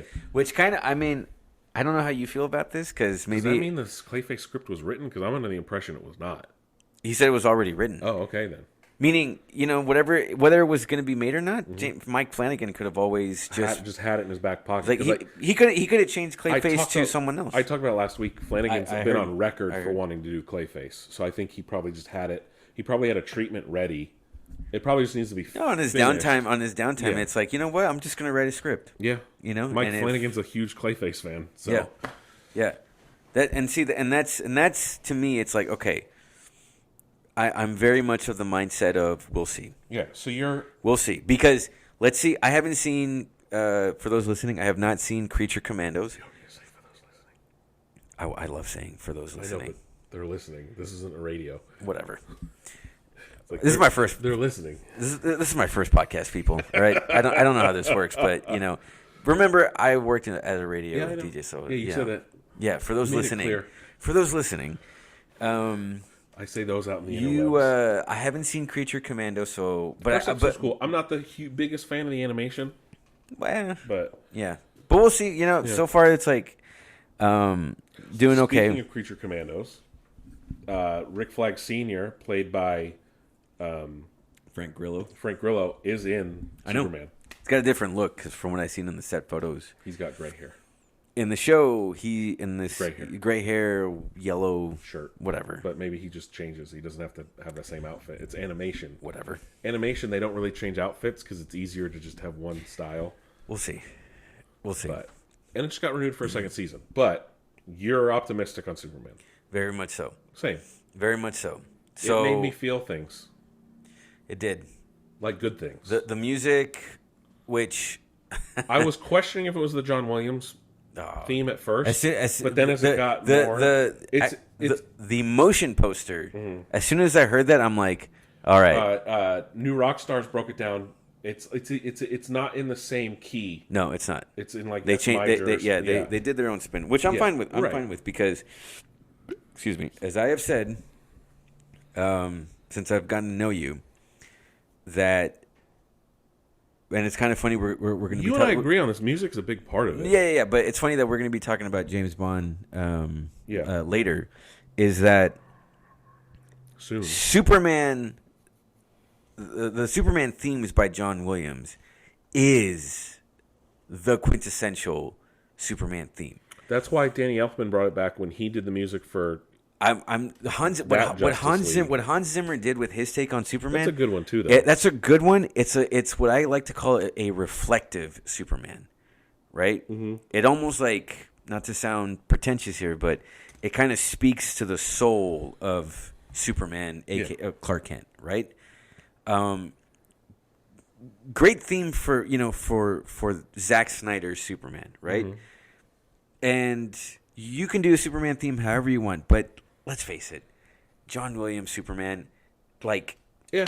like Any John Williams.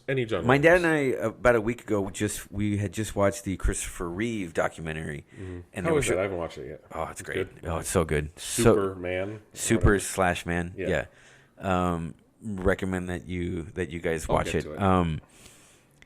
But they were playing obviously clips of Superman, and my dad was just like, anytime that song that kicks in, it makes you want to fly. It just makes you want to just take off. Oh, yeah. Right? Just like in the way that the Rocky theme love that makes song. you want to just put on boxing gloves and just, that's the power of music. Yeah, no, that's right? good. So look, and that's if in the future there are Superman Elseworld movies, right?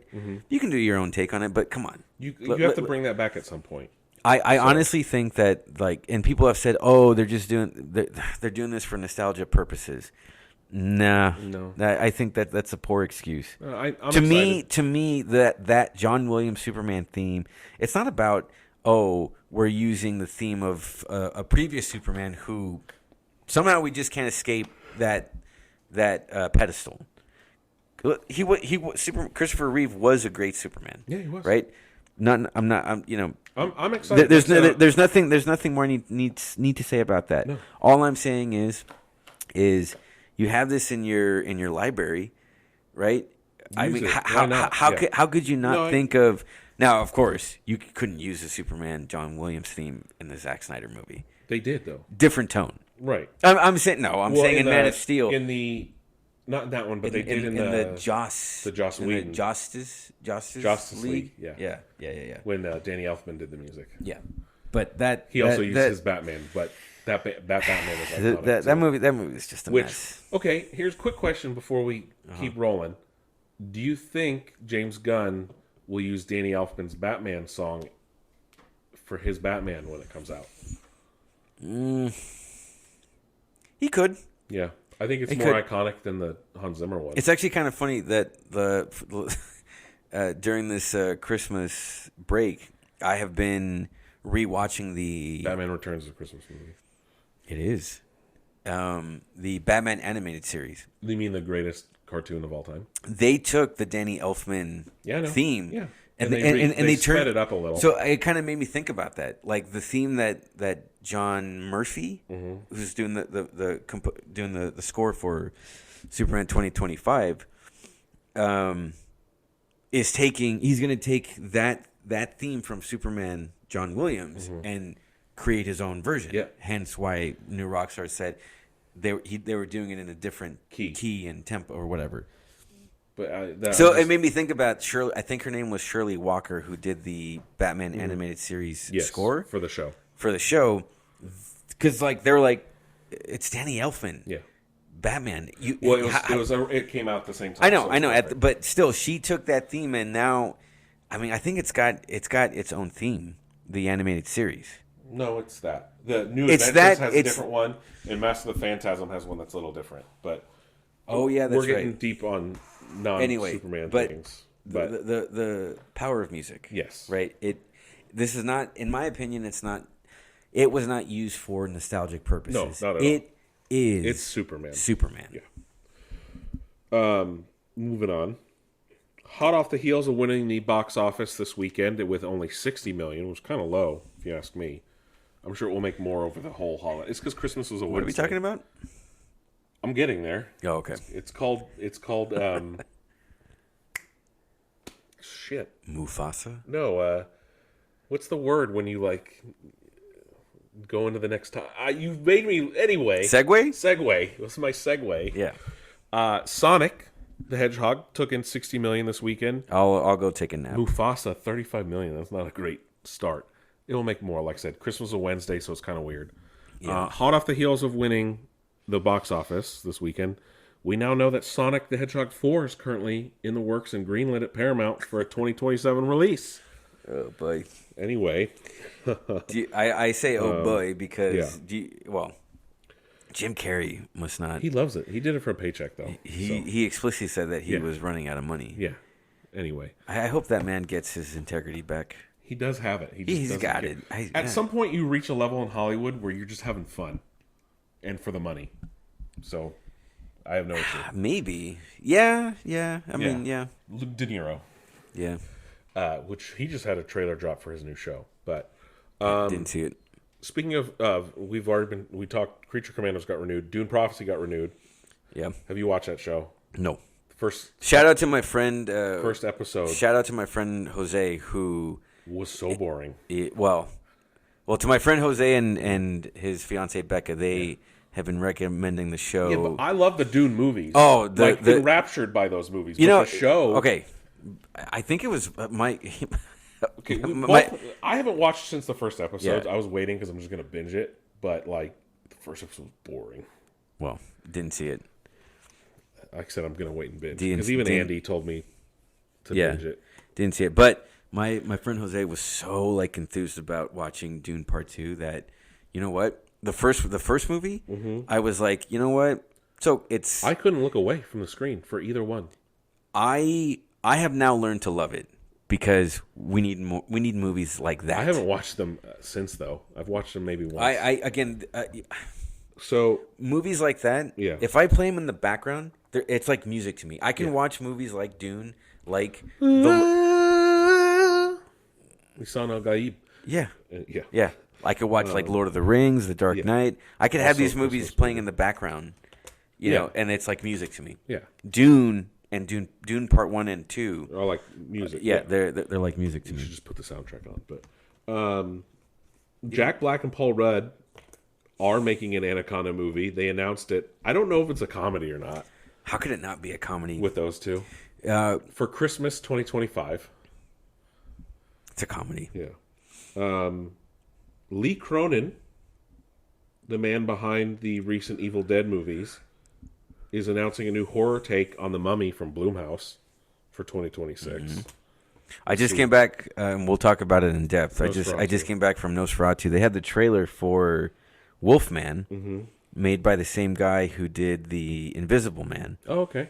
Because know I they're think making another Wolfman. you know, not to get into a big tangent here, but the dark, what was it called, the Dark Universe? That That fell completely. tremendously flopped And before it even Tom started. Cruise's The Mummy didn't help it. No. So I like that they're doing this kind of, you know, Art housey. independent film style, you know, filmmaker style. Jared Leto's been announced as Skeletor for the Masters of the Universe movie, and I posted a TikTok about this. This completely turns me off from the movie. And Jared Leto's a fine actor. There's movies I like with Jared Leto, Yeah. but this completely turns me off from the Masters of the Universe movie. I mean, I've He's been ruining IP movies, well, he's got Tron coming up, I think, next and I'm year. not happy about it. I'm happy for Tron because 9 Inch Nails, they're doing the That's score. fine. Which is I good. love Tron. Yeah. I love Tron as a property, so I'm going to see it regardless of Jared Leto. He-Man, I'm not like the biggest fan. It came out before our time, obviously. Sure. The original. I was very interested. I mean, But now I'm not. Go with him for as I mean, Skeletor. you know what? How Go is he go gonna for be broke. Skeletor? I don't know. He's got to do that. He can do that. But Skeletor strikes again. I don't know. Go for broke, man. You know, just go. But will he? Is No, the I'm problem. saying, I've been hearing He's going to about go full He-Man. method as Skeletor, and it's just going to fucking bomb. Yeah. I think. Well, again, It depends on who's He-Man. well, no. It depends on the story. I keep going back to the story. What is the story? Why? By What's the power point? of Grayskull, Mo? No. No. He-Man may have like the lore, but like, what are you trying to say, He-Man? I don't know. And why? I don't know. I don't know Right? enough about He-Man. Yeah. To, Right? it I don't needs- either. It needs to look fucking cool. That's a Well, big what I'm thing. saying, go for broke. Put him. Make He-Man him just- him He-Man a needs wrestler. To be what the artist, what the cinema thing you were talking about. What was your phrase that you coined? What? Oh, pure cinematic escapism at its Escapism. finest. That's what He-Man needs to be. That's all He-Man needs to be. It really does. I mean, movies like that ought to be that. Yeah. They just go for broke, man. And anyway, talking about casting, we still don't know who James Bond will be, but I think that's all in flux now. Yeah. I'm sure some of you've seen the report, and There is a battle.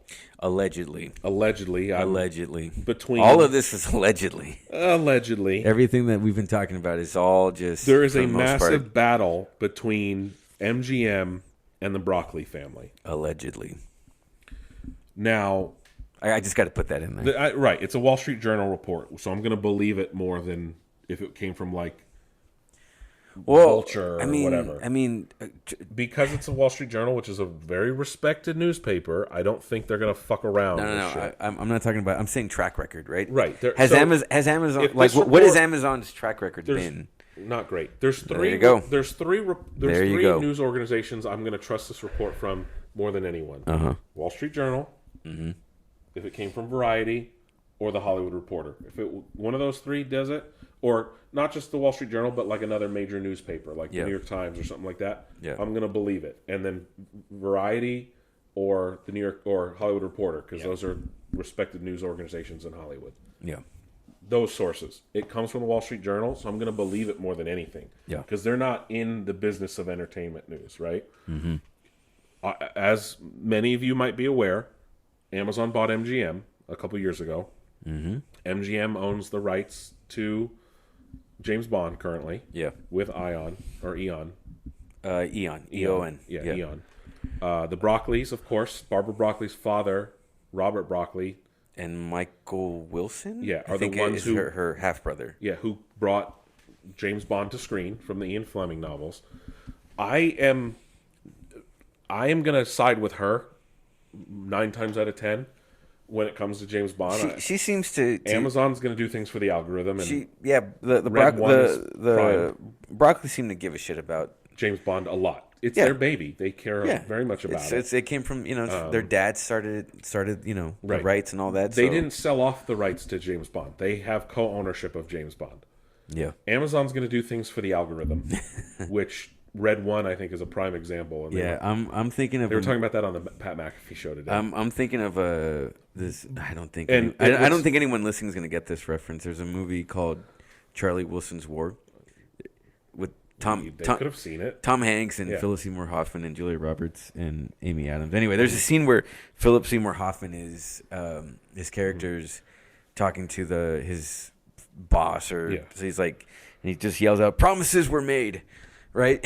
Yeah. So I'm thinking of the Broccolis were in that room, and it's like, hey, promises were made here, right? Yeah. We sold you, so we got in bed with you so that we could make James Bond. Yeah. And James Bond might be on pause because of this.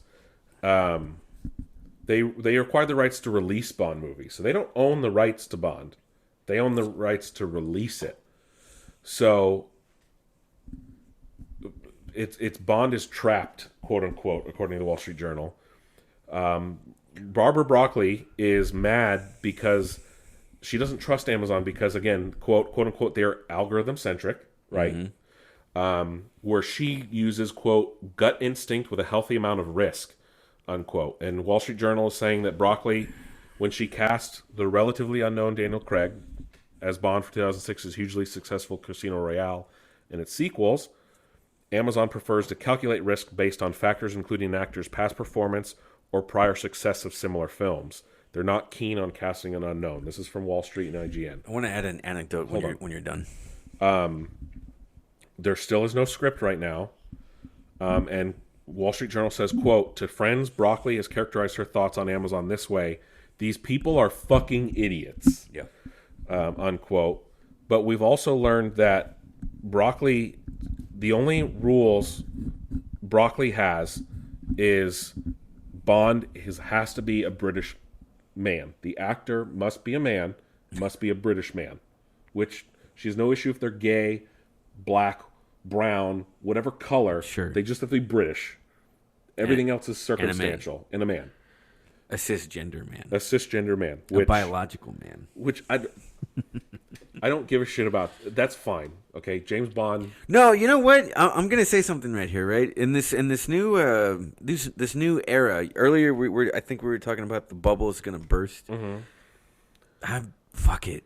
No. Fuck it. No, this is my thing, and listen, I know this might be a dated argument. Go back to go for broke. Make him a womanizer again. Yeah. Oh, make, yeah. Make James. That's what make James Bond. Make him an they alcoholic. wanted to go back to like the '60s, but that's Daniel what I'm saying. Craig's Bond like broke that without like the women actually were broken from him. He still had that. But what I mean is like, swagger about him. You don't need to adapt every character for everyone. You need to make. I would prefer, and I think creators would be better suited if they make new characters. Like, you don't need a black Superman or this or that. There is a black Superman, don't get me wrong, and he's a great Superman. Well, we'll get into Nolan, but he did, in his own way, create his own black Bond. Anyway, that movie sucked, and everyone hates it. Well, stop. Okay. I haven't watched it, but I know everyone hated it. It's a good vibe movie. Amazon is having discussions about Bond's place in the modern world, and Wall Street Journal saying, quote, and whether the valorization of a dangerously violent, womanizing secret agent is what's best for society today, unquote. I mean, it again, sucks that Idris Elba is too old now to play Bond.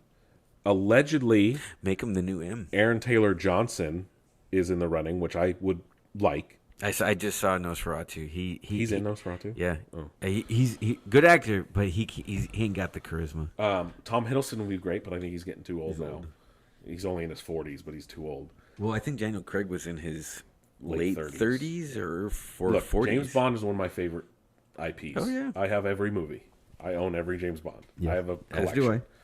I've not seen the George Lazenby one, though. I haven't seen Funnily enough. I own it. Yeah. I haven't watched it. I own the movies on Blu-ray, but I haven't seen the Dalton, Moore. Mm-hmm. Dalton's super dark. The Dalton movies are closer to the Craig movies than I think people realize.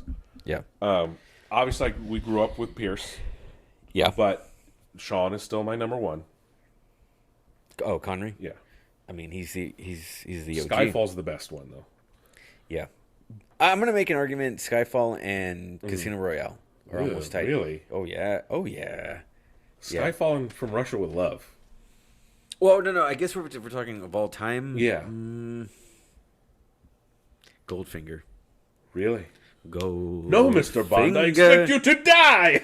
Yeah, that was from that. I think you can see where they got the inspiration for Bane's voice. No, Mr. Bond, I expect you to die. No, he's just a German. I know. Dude. Yeah, he doesn't have that weird voice.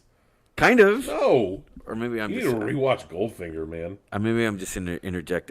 You're conflating things. I love Bane's voice. Here's my other issue: is if Nolan directs Bond, because then he I won't. have to break my Nolan. Okay. This is what I was gonna say. Okay. I believe I don't know when it was written.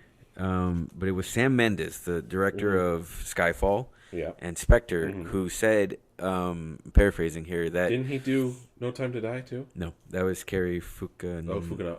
Fukunaga. Yeah. Cary. Yeah. Sam Mendes said that whomever they find for Bond, the next director, they're going to find someone that they can control. And I think that's why I think Spectre had a bit of a troubled production, is because I haven't seen that in a while. Skyfall was so successful. Yeah. Right? Because they're like, well, after the cluster fuck that was, because Quantum of Solace. Mm-hmm. Well, that happened during the writer's strike, though. Sure, but still. The first writer's strike. But still, like whatever script that they turn in, it's like they strike or not, they had no story. Right. For the follow-up to Casino Royale. Because again, you look at Casino Royale, it's good. Almost, GoldenEye's bad. I'm being a little hyperbolic when I say it was masterfully done. But right. For this new era of James Bond, I would agree that they go back to the 60s. Forget that. Okay, but what I'm saying is Sam Mendes says that, okay, he was careful with his words, but you can kind of, because what we're doing, control, and I get that. We're doing, we're reading into it, right? Right. Is okay, yeah. They're clearly looking for someone to control, because if they gave him a hard time, they being the Broccoli's, gave him a hard time during Spectre, he's like, hey, whoever they get, they're gonna. And No Time to Die worked out fine though. That was happening during COVID. So that was like was that filmed during COVID? I think before, and then I think it was before.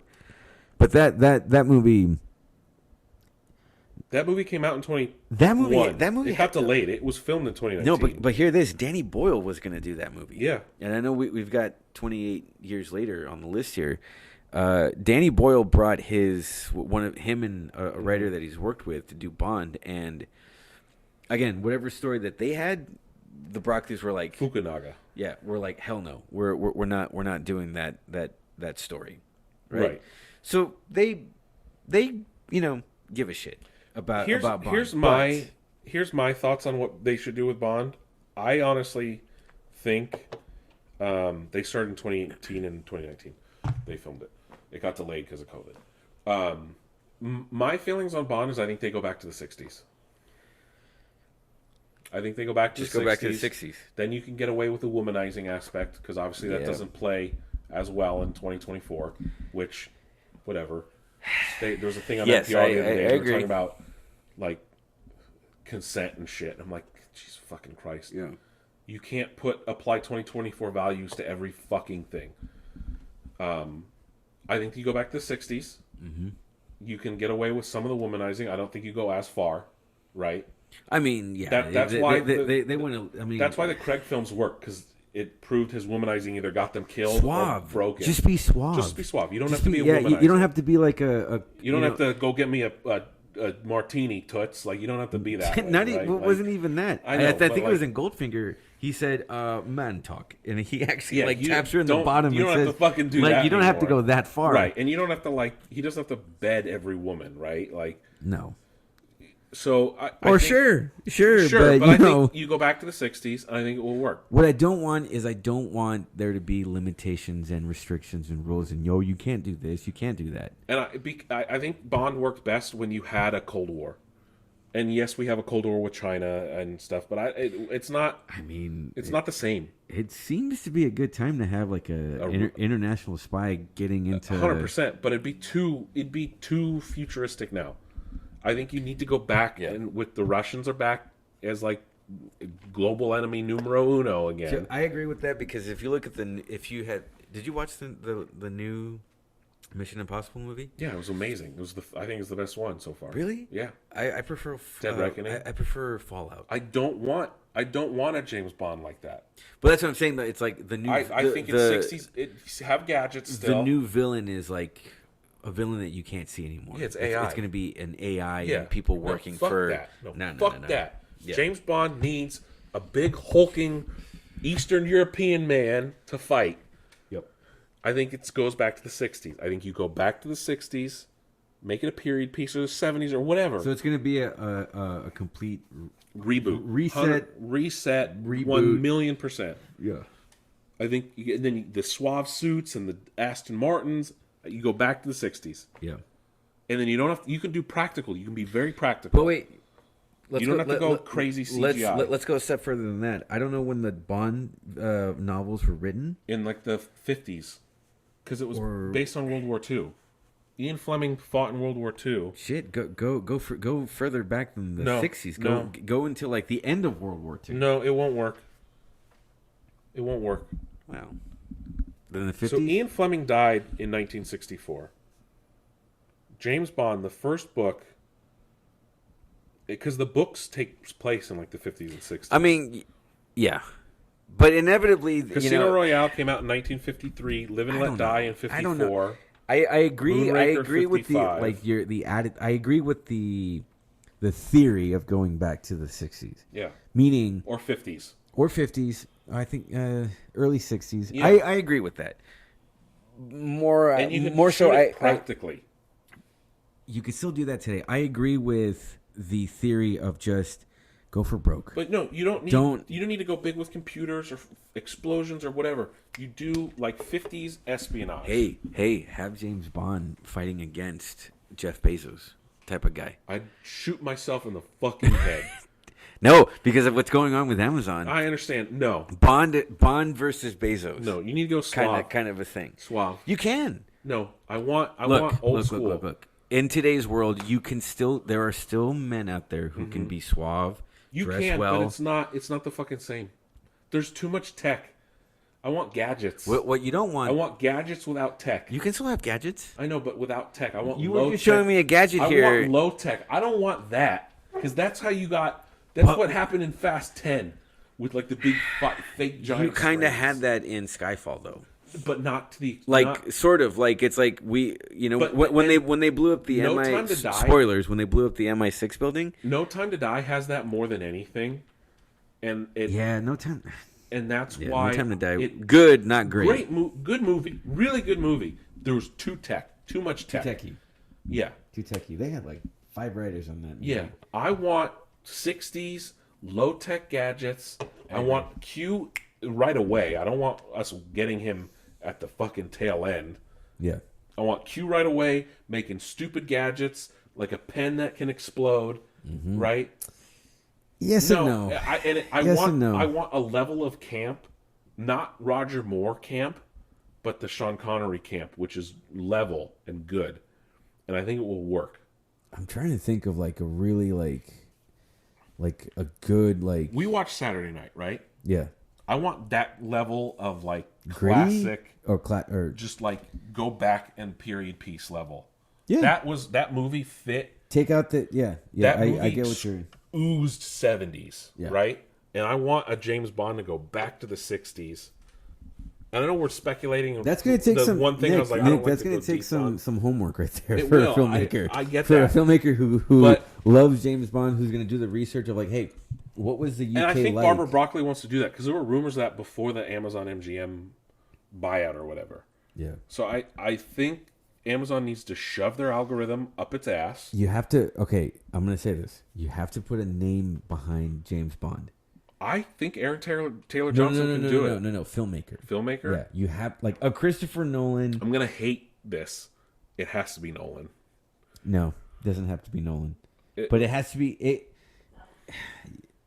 If Nolan doesn't want to do it, you don't. Nolan will never do anything that he doesn't want to do. Right. Right. But he wants to do a James Bond.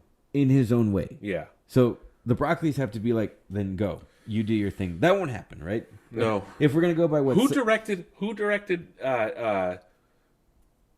the I think I know the where Henry you're going with Cavill movie that was a remake of an old TV show? it. Guy Ritchie. Guy Ritchie would be perfect. Yeah, it would be. Guy Ritchie would be perfect. But that's why I think he did the man of Uncle? The man from Uncle. That's Uncle. That's the movie I was talking about. And he just did that other movie with World War II with Henry Cavill. The Unforgettable Ungentlemanly Warfare or whatever. I haven't watched it yet. I want to. Yeah. He would be perfect for James Bond. He would. And he's British. And he is uber British. Yes. Uber British. I think- That guy is what they call a proper geezer. Yeah. He is he is. Boom. We solved it. All right. Let's call Amazon. We got it. We got it. And we're transitioning over now to the next topic. Speaking of Christopher Nolan, Yes, sir. and you know as well as my audience knows my hate relationship with. Is it love? While I respect Christopher Nolan, Is it love hate, or is it it's just love hate? Because no, I don't hate him. I love him for a lot of things. For movie theater love, supporting the movie industry. Yes. It's his movies that I think are pretentious. And That's subjective, but that's you your opinion. know my feeling on him as well as my audience because I've talked about it a lot. His next movie, Has anyone like countered you? no, never. Maybe one time in a comment. I don't remember. His next movie, we know the cast. His next movie has now been announced as The Odyssey. The Odyssey. Homer's The Odyssey, which apparently people on Twitter don't know what The Odyssey is. Because they're on Twitter. Yeah, That's why. exactly. Yeah. And I worry about the state of American education. We're getting long, so we won't talk. We'll try to keep it as brief as humanly possible with this Post. conversation. You can whittle this down into post. It's fine. If we go long, we go long. Whatever. But obviously, Universal's going to give him a blank check Yes. for The Odyssey. Yeah, I mean, he did win the will studio be- some Oscars. Do you think he's going to do a modern version of it, or do you think it's going to be a Greek epic? It's going to be a Greek epic, Okay. right? And here we are. Yeah. Here we are, people. We are The story of Odysseus getting home we after are the we are we fall are of Troy. I think we were talking about a bubble, right? That it's going to burst in Hollywood. Mm-hmm. We are back. It seems like we're back to biblical epics, Right? May, Just about 100 years later, yeah, give or take. I'm saying about decade or where two. white actors are now playing Mediterraneans, right? Oh God! Right? But you know what? Hey, Italians are. No, they're not white Look, anymore. look, Actually, so okay, that's what I think. From before, it's like, oh my God, people would have been up in arms if, like, if this is if I'm saying, okay, who? Well, the whole. Well, the I whole wonder who in that cast is woke playing. culture. Okay, I'm not gonna. I don't like woke. Woke is a Woke has lost any stupid meaning. fucking thing. It's lost, in my opinion. Whatever they were trying to say with that word Yeah. has lost all meaning. Exactly. That's It's why a catch-all That's term. why That's why here we are. Here we are, ladies and gentlemen. We are back to making. I'm hoping movies, right? Mm-hmm. We want to see, and I'm speaking the royal we. We want to see big names in these types of movies, right? Right. Forget about like looking for the most accurate. There's Greek actors. There is. Actually, I'm thinking of the guy Yorgos. Yeah, What's his name? he's the director of Poor Things and stuff. Poor Things and Yeah, The I can't think of his Favorite name. And, yeah. Okay. But anyway, he's Greek. Hold on. Here's the cast: Matt Damon, Tom Holland, Zendaya. I don't know. Zendaya. I don't know. I know her. Anne Hathaway, Mm-hmm. Lupita Nyong'o, Yes. Robert Pattinson, and Charlize. Who's playing Odysseus? You think Matt Damon? Did you say Anne Hathaway? Yeah. Okay. She's in all of his movies. Baseless speculation here. Mm-hmm. Again, this is something that I read from a Reddit post. This is not like, rumor. I think it's Matt Damon. I think it's both. Tom Holland? Yes. And Matt Damon? Yes. You think Tom Holland's going to play young Young Odysseus? Odysseus. What is During- that like but how long does it take to get him to get home? I don't remember. I think 20 years. You think he'll age into? Yep. I think he's going to do the Chris Nolan time jumps, going back and forth, back and forth, back and forth. Like he's done in Dunkirk, like he's done in Memento, The Prestige, right? That's what I think is what we're... Yeah. Now, maybe 10 not. years. 10 years. 10 years. Okay. No, there's too much of an age gap between those two. It could I be think more. Matt It could Damon be will more. just play Odysseus from the start. Probably so. Probably I think he's probably Tom Holland is probably playing someone his on the son crew. Yeah. Telemachus. I don't know. I haven't read. Because I just have I happen to have the Odyssey at home. I know what the Odyssey And is. I started I've to never watch read it. I know. Yeah. It's some. My friends were talking about something from the 90s. Yeah. Okay. Yeah, there was like a mini series. But anyway, I know basic story. I know remember basic Greek mythology. Odysseus not just from school, but also from the movie Troy. Yeah, and I play. They mimic the story in Age of Mythology. I love Greek. mythology and we all history. know the best adaptation is "Oh Brother, Where Art Thou?" Yes, the Coen that Brothers. technically is a version of It the is. Odyssey. It is. There is a Cyclops in there, Yeah. and I believe the romanization of Odysseus is Ulysses, which the George Clooney character plays Ulysses. And the book Ulysses is. Yep. Yeah. Yeah, and I think her Holly Hunter played Penelope. Really? Yeah, Penelope? or Penny, Penny? whatever. Right. No, I know. I'm just saying Penelope. That's from the Club Dread movie. Oh, I haven't seen that. Which one? No, Club Dread. It's Broken Lizard. Sorry, folks. I was thinking of Judge Dredd. Yeah. Yeah.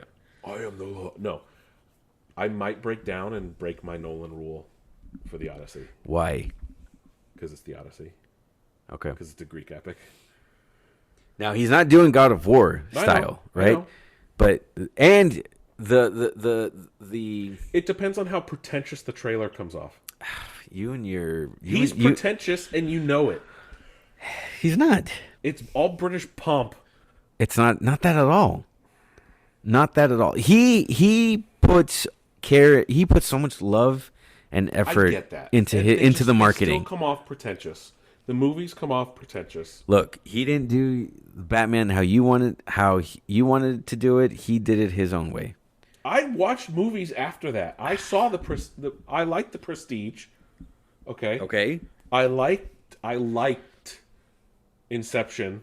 Past tense meaning as in It's not you good don't. after you watch it several times. Oh, it's still good. No, It holds up. No, it doesn't. It does. It was good the first time, and then like by the fifth watch, you're like, no, none of this. No, it doesn't make sense anymore. It's been a hot. It loses its luster after like the fourth time. It's been a hot minute since people haven't been talking about Inception, but Right. it'll come back. No, it will. It loses its luster because Interstellar just had its 10th Yeah, I don't give a anniversary. shit. Fuck that movie. Oh my god. Oh my god. Okay. Continue. Inception loses its luster because the whole like mystery goes away. After you've seen it all, like the mystery fades away. That movie still is saying something about guilt, Sure. right? And again, That's fine. we can get into the deep themes of it. No. Right? We won't. Because Another time. Another time. Yeah. Right? But another big selling point to this adaptation of the Odyssey is the new IMAX camera that they're using. Why I'm also somewhat interested. And again, he's probably going to be given a blank check by Universal. Right. But you okay, and I'll get well if we have time. We'll get into Robert Eggers' track record because Chris Nolan he's got track record, right? I just want no delays, that, right? But... He's got a good track record Yeah. where a studio can just say go to work. Right. That's fine. They cut him a check. He never go. I've never heard of him going over budget. No, always on schedule. I want to see what happens with Scylla and Charybdis and the. But it may not be to your liking. That's where I'm thinking. What does you he do it as a historical epic? What tone? Or does he do it as a modern? When I first heard that, because I remember Nolan doesn't do fantasy like that. That's a good thing. I understand, but that's a good thing. How is the Cyclops going to come off? How is Cersei going to come off? Is he going to have them turn into pigs? I'll get to that because what movies is he going to use as an influence? Right. Right. We know that's going to be a big thing, and he is a film buff. So this is my thing: is he going to go like Ten Commandments? Is he going to go biblical epics or? Okay, you're not going to like this. You're really not going to like this. His favorite movie of this year, Gladiator 2. No, what? Yeah. That movie fucking sucked. I didn't see the movie. I've seen the trailers to be like, it was not good. He had a Q&A at the Academy with Ridley Scott. Okay. He was and the fact that Chris Nolan was praising. Is it because Ridley was there? Was he being genuine? Is my question. I think so because you'll have to pull up the quote. He tells Ridley that it's like the audience knows what they want from this movie. Because the question was asked in the first movie. Yeah, I knew what I wanted from the movie. Okay, I didn't get it. Were you entertained? No. At all? No. You didn't get any. I didn't for like see the 10 movie. minutes. I didn't see the movie, so I can't. For like the first 10 minutes. And here's the thing. I love Christopher Nolan's movies. Right? So the fact that he is praising Gladiator 2 does not make me like, He also likes Tokyo Drift. So Hey man. There's a listener out there who I know there's of. a lot of people that love Tokyo that Drift. loves who loves he talked about the whole franchise. Yeah, he loves the franchise, which me too. But look, Gladiator 2 fell apart so quickly, and the CGI was weak. The plot was full of holes. Mm-hmm. Like we're never given a reason why we hate Gita and his brother as emperors. Right. We're just told they're bad, but you don't see that. I didn't see the movie, so right. No, I'm just saying. I've read this. Denzel is like phoning it in. I think if he gets an Oscar, it will be just here's your Oscar. Otherwise, he is phoning it in to the fullest because he doesn't even try to hide his New York style accent. I've heard it. It's like he's basically Training Day. Yes. In Roman times. Like, I don't want him to speak with like a British or Roman type accent, but don't the full. I think speculating here, what Christopher Nolan got out of that movie was not the story, not really the characters. A historical epic. That people still. There's a lot of anachronisms in Gladiator 2 as well. People are still on board with this whole. Sword and sandals Yeah. kind of epics. That's fine. And that studios can still put the money behind, for building sets, the costumes, Except right? they didn't build sets. Gladiator 2 is so much green I've screen. seen, yeah. The movie, the original from 20 plus years ago, looks better. Maybe I'll watch the movie when it comes out on Please, digital, don't- right? don't- I'll do not waste yeah. your money at the theater. I won't. No, I won't. But that was like, wow. Because from before, I get that, but Gladiator 2 didn't make that much people money. were speculating that Chris Nolan's going to be doing some futuristic helicopter movie, which we know wasn't the case, right? Who knew that he was going to do? One of the speculations was. Yeah. There was multiple sources. There was a movie called Blue Thunder from the mid to late 80s. So Anyway, Gladiators made $410 million worldwide. but general audiences It's made more responded. internationally. Yeah, they responded to that movie. I thought it was fucking awful. I look. That's your opinion. I haven't seen it yet. If I ever get a chance to see it, I'll voice my opinion.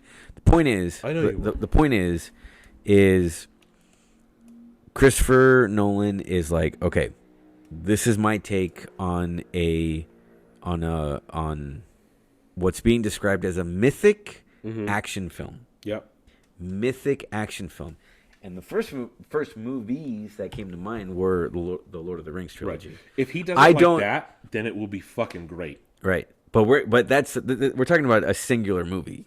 It could be a 3-hour movie. It will could be a 4-hour movie, right? 1000% it will be a right? 3-hour movie. Which I am fine with. 4-hour. Maybe not 4 hours, but if it's on a biblical 4 straight, hours recently. There was a movie that came out that The was 4 hours. Brutalist.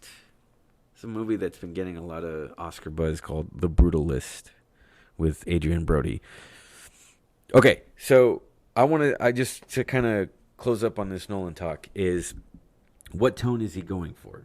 What will be his influences? Mm-hmm. He can go into that Cecil B. DeMille epic, or could it be Clash of the Titans? Wasn't epic? Which Clash of the Titans? The original? Of course, the original. The Harryhausen one. It could go in that direction. Wasn't Sam Worthington? No, the movie that was long, 4 hours. Wasn't what's his face's bomb 4 hours? The Megalopolis. Oh, Francis Ford Coppola. Yeah. No, that wasn't 4 hours. Oh, thank God. But I think really wants to release a 4-hour cut of Gladiator 2. Yeah. Take that for. I don't think Chris Nolan knows what Oppenheimer was 3 hours and didn't feel like 3 hours. I can tell by your face you either haven't seen it or I've not seen Oppenheimer. yeah. So I refuse to see Nolan films. yeah, he does have a reference to Greek mythology. That's fine. In Oppenheimer, in the first opening lines, he talked about Prometheus. And speaking of pretentious directors, give me a review of Nosferatu. Oh, I wrote something. But so we can wrap up today's episode. Okay, I literally give me a 5. Could you do it in 5 minutes? 10 minutes or less. I think I can. Okay. But here's my opening, which I wrote in my phone. It's kind of a pun. Okay. So we're talking about Nosferatu now. Well, too bad Nosferatu wasn't terrible because the reviews would be saying Nosferatu sucked at the box office. Really? A pun? Yeah, a vampire pun? A terrible pun. It's like the highest rated horror movie on Letterboxd. Nosferatu, but it got a B in Cinema Score. Well, that's the audience, I think. Nosferatu, okay. Letterboxd highest rated, B Cinema Score. Those are both audience ratings. I have now seen Nosferatu twice. Okay. I saw it on Christmas Day with my family. So yesterday, and I saw it. Well, I don't know at the time of this recording. Saw it Christmas Day. We're recording the day after Christmas, so I can say yesterday. Hey, this is just for me, man. Christmas Day, watched it with my family. Mm-hmm. Day after Christmas, watched it with my friends Izzy, Israel, and Jose. The score that I'm giving it right now is a solid 8. 8. It may go up higher. Okay. Because that's the thing about Robert Eggers movies, right? Is you have to let him stew. It's sitting at 87% Rotten score and a 76 popcorn. I'm not fixated with Rotten Tomatoes. No, I know. Anymore. I'm just saying. I'm just saying that I'm what? Check Metacritic Like too. this guy, I don't know what the saying He wants to is. make a western or something. I was reading, and he wants to do a medieval epic called The Night. Yeah. He wants to go back to saying movies like The Witch, right? But The Lighthouse. He wants to keep doing like different eras. That's fine. Which I respect. That's fine. That's not good. What was I going with this? So there's Metacritic the saying. I'm paraphrasing here that, I think when you talk about someone's success, right, is that if you succeed once, that's you got lucky. Mm-hmm. Succeed twice, it's coincidence. Mm-hmm. Succeed 3 times, now it's a pattern. That's how I believe the saying goes. I'm paraphrasing, right? Mm-hmm. This man has now succeeded 4 times. Right. The Critically, Witch? forget about box office. No, critically, The Right? Witch, The Lighthouse, Amazing. The Northman, The Northman, and now Nosferatu. and now Nosferatu. But it's not the Nosferatu. It's fine. It could have been the vampire. No, but Nosferatu for those. He credited SpongeBob for introducing people to Nosferatu.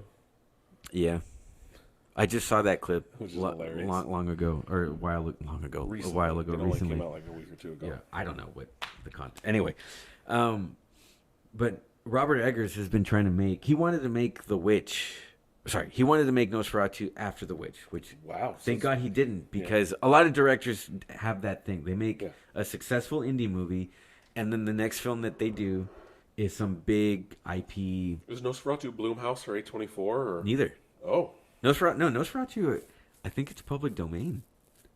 No, I'm saying who produced the movie. Oh, Focus Focus Features. did? Okay. Yeah, because they produced the Northman. Mm-hmm. But I think The Witch and Lighthouse were A24. Yeah. Makes sense. Nosferatu. The story is simple. It is a fairy tale. Yeah. Right, and it's Dracula. Wait. Nosferatu's Dracula? Yeah. I thought they were separate. No, same. Because Dracula. Okay, so I believe that when Nosferatu was made, they wanted to do Dracula, but Bram Stoker didn't want to give up the rights or his estate. He was still alive at that point? Well, this was 1922. Right. The original 1920s, one. the original So Nosferatu. German art house film. Yeah. So they just said, well, fuck it. Or German expressionist. They're like, well, fuck it. We're going to just do it anyway. Yeah. And then the movie came out, and I was like, oh, this is... It set... Is there a Van Helsing in this movie? Willem Dafoe. He's Van Helsing? Their version of Willem Dafoe. Oh, shit. Anyway, so when Nosferatu came out, they're like, well, we're going to sue the pants off of you guys, or you attach, based on the novel by Dracula, because, hey, this is actually a pretty good movie. Oh, yeah. So then. Back then. So they're like, okay, we'll put our name, put it together. Because at the end credits of this movie, it was based on the screenplay of Nosferatu and Dracula. So they included both. Yeah, like I was saying, it's a fairy tale.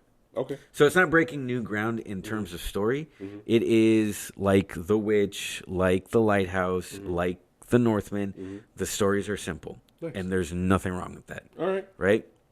I'll probably watch it when it comes But it home. is something. It is. Is it a horror movie or no? Oh yeah. Okay. In that it is quality horror movie. Like if you love The Witch, Northman. Lighthouse, I don't know if I want to categorize that as like horror, but this movie definitely has some atmosphere to it. I think it's one of those movies that will become a movie that you play in the background. All right. Like it's like what I was saying earlier. For me, my favorite types of movies are the ones that I could be listening to it, and it's like music. Okay. You could have it playing in the background, and Yeah. And it's just there. So this guy, Robert Eggers, if his next movie, if he fucks up, which I don't think he will, but if he does fuck up, in my book, okay. he's what 4 for 4. 1 out of 4. And 1 out of again, 5. it's subjective. It's 4. He's 4 for 4. All right. Cool. All right. So I'll watch it when it comes out on streaming or whatever because I don't pay for horror. No. Go see it. No, the next movie I watch is War of the Rohirrim. What are you talking about? War for the Rohirrim or whatever. Here in your humble abode or at the movie theater? Go see Nosferatu in the No, theaters. I'm gonna see We're Here. You can do both. No, Why? I don't feel like it. It's just your weird principles? Yes. One movie a day. This isn't the 20s. I could go on a Tuesday when they're both $6, but I'm not going to sit in a theater for 4 hours. No. But, and you know what? Nosferatu, I think it's classified as a Christmas movie. And you'll see why. All right. I'm not kidding. You'll see why. All right, Mo. Thanks for coming by today. Thank you for having me, I don't sir. think you'll be back before the new year. No. So, before we go, what was your top movie of 2024? Well, Dune Part 2 comes to mind. I mean,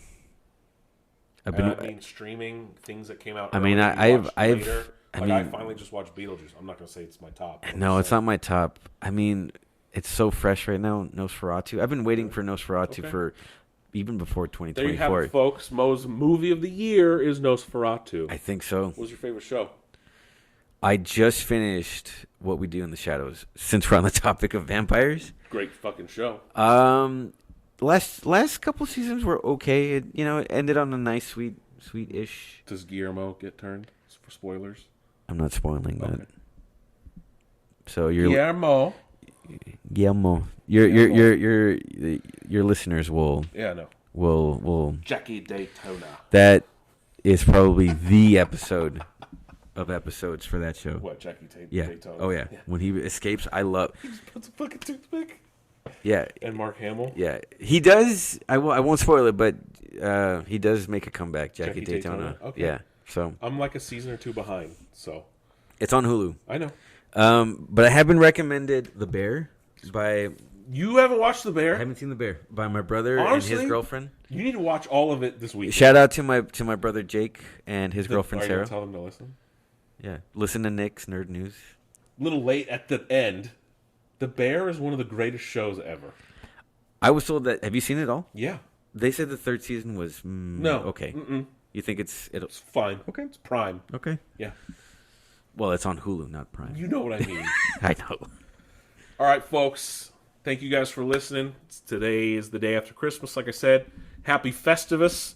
Merry Christmas. Happy Hanukkah. Happy holidays. Happy Kwanzaa to those of you who celebrate. Happy New Year. When you hear me next, it will be New Year's Day. And we will be doing our top 10 for 2024. Games, movies, and television. You heard it here. Nixter News. I will catch you guys on the flip side. Mo, thanks again.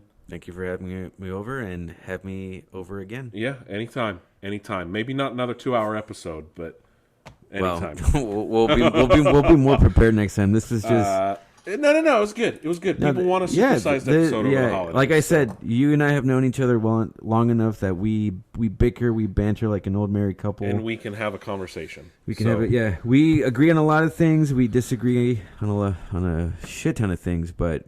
And that is my Christmas gift to all of you, a supersized episode with Mo. So, I will, like I said, I will catch you guys on the flip side.